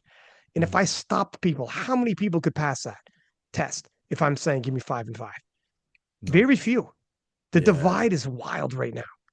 I Like couldn't even it's name like two five. different Yeah, sports. It's like two yeah, different. It is two different leagues, but it's crazy how divided it is. yeah, and I think because they've also lost that. They've lost the big names. They've lost Zahir, for example. John Hack still competes, well, not so much to be honest with you. I haven't even seen John Hack compete in a long time. I know Abs is trying. I know Colton, the South African lifter, is sort of coming up right now. Dan Griggs is sort of he blew up Jamal Browner, but they don't really compete anymore. It's like all the big names that were sort of there. Larry Wheels left a long time ago. Steffi Cohen seems to be in the news, but for the wrong reasons right now. So Well, easy on that one. Steph Cohen, I'm like, where's he going?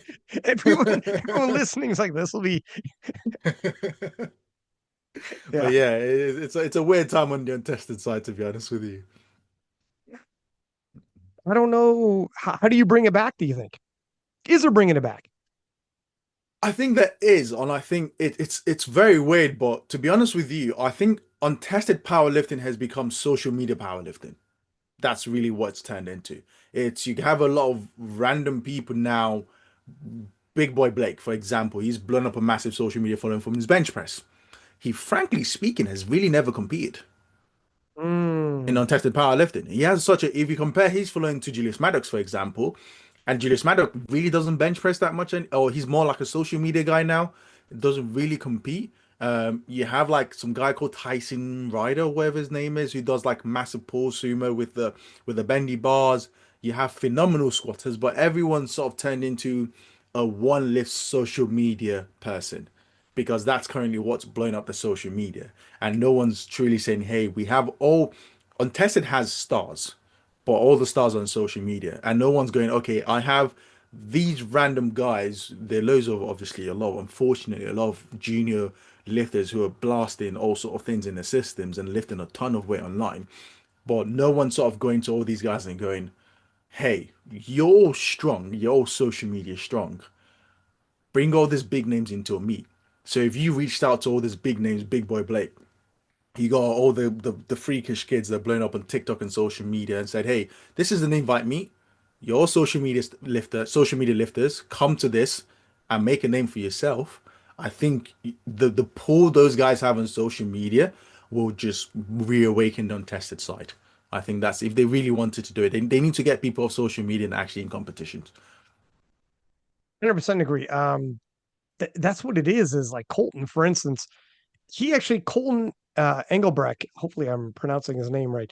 He's huge right now, but he was saying he'd prefer to actually lift unopposed and smash world records as opposed to lifting, like competing and having someone neck and neck with him and him having an issue. Sorry, dude, I'm talking about having an issue. I got some No, major no worries at all, man. major allergies killing me right here. 1 second, I gotta get a freaking tissue for my eyeballs. Oh, But take it easy, Holton was man. saying, he would actually prefer to not have head to heads because it makes him lower his lifting so that he can like win, but not actually max out in terms of the weight he's putting up. So he was like, for him, competing is more fun being unopposed physically on the day and actually going all out in terms of a PR total. Now, if ever there's a mentality that was untested and tested, It was that. that's the difference right there. And Yeah. I think 100% you're right in terms of like if you're going to blow up untested and make a change, you need if Colton and John Hack and Christoph versus Becky went toe to Oh toe. I yeah. just posted Christoph versus Becky. He's 490 kind of sort of double. right. If Yeah. those three ended up on the same platform at the same time and battled it out, everybody would watch. And that Mm. that would for sure change. Okay, we got some showdowns, but it can't happen just once. You need it like we have Worlds, we have Sheffield, we have these events that you look forward to on the calendar, and it builds towards it. If it's a one-off here and there, you're kind of like you don't see it coming, you don't see the Mm. storyline coming. It's not like, okay, listen, once Worlds ends, I know what's up next. You got Europeans, you got Sheffield. Whereas in the untested, you said abs pro, sure, but we don't know like what's up on the calendar. When are they in the calendar? Every June you have worlds. You know what I mean? Like Yeah. it's too There's all over, and they're not there's going nothing to against follow. each other. There's nothing to That's right. follow whatsoever. It's like you're just sort of waiting for them to announce, oh, there's this muddy meet suddenly. There's five guys we're gonna invite. Odds are two of those people are gonna get injured in prep, and then cool, you don't know when the next one's gonna be. And to build some consistency, you need consistency. Is like this guy's the champ. We'll be back here again, and you build up contenders, and you need these. The best have to show down, and we need to know what's coming. Eventually, I don't know. Hopefully, it happens. But when people talk about like, that's why God bless we have IPF Worlds, which can be our anchor, and Hmm. everything else kind of works around IPF Worlds, like Sheffield. Um, but anyways, well, listen, man. I appreciate you coming on the podcast. I appreciate giving like sorry about being late myself, messing up the time Nah, zones. that's fine, man. We did over 2 hours, nevertheless. You gave me over 2 hours, great content, crushed a lot of topics. We got to do it again. We'll be in touch, my friend. No Always problem, sir. appreciative. And when's your next competition, by the way? Oh, good question. So I've got silent worker. I don't know if I can actually announce Oh, that, nice. but I've just said it. Throw it out Um, there. yeah, but I'm not actually gonna be. I've got British nationals, and I've got two kids who potentially could total 990 kilos to 1,000. So I think, realistically speaking, it's so funny. I told my dad, "Hey, my dad for the first time." It's really funny. I've been powerlifting for 9 years now, or 8 years going 9.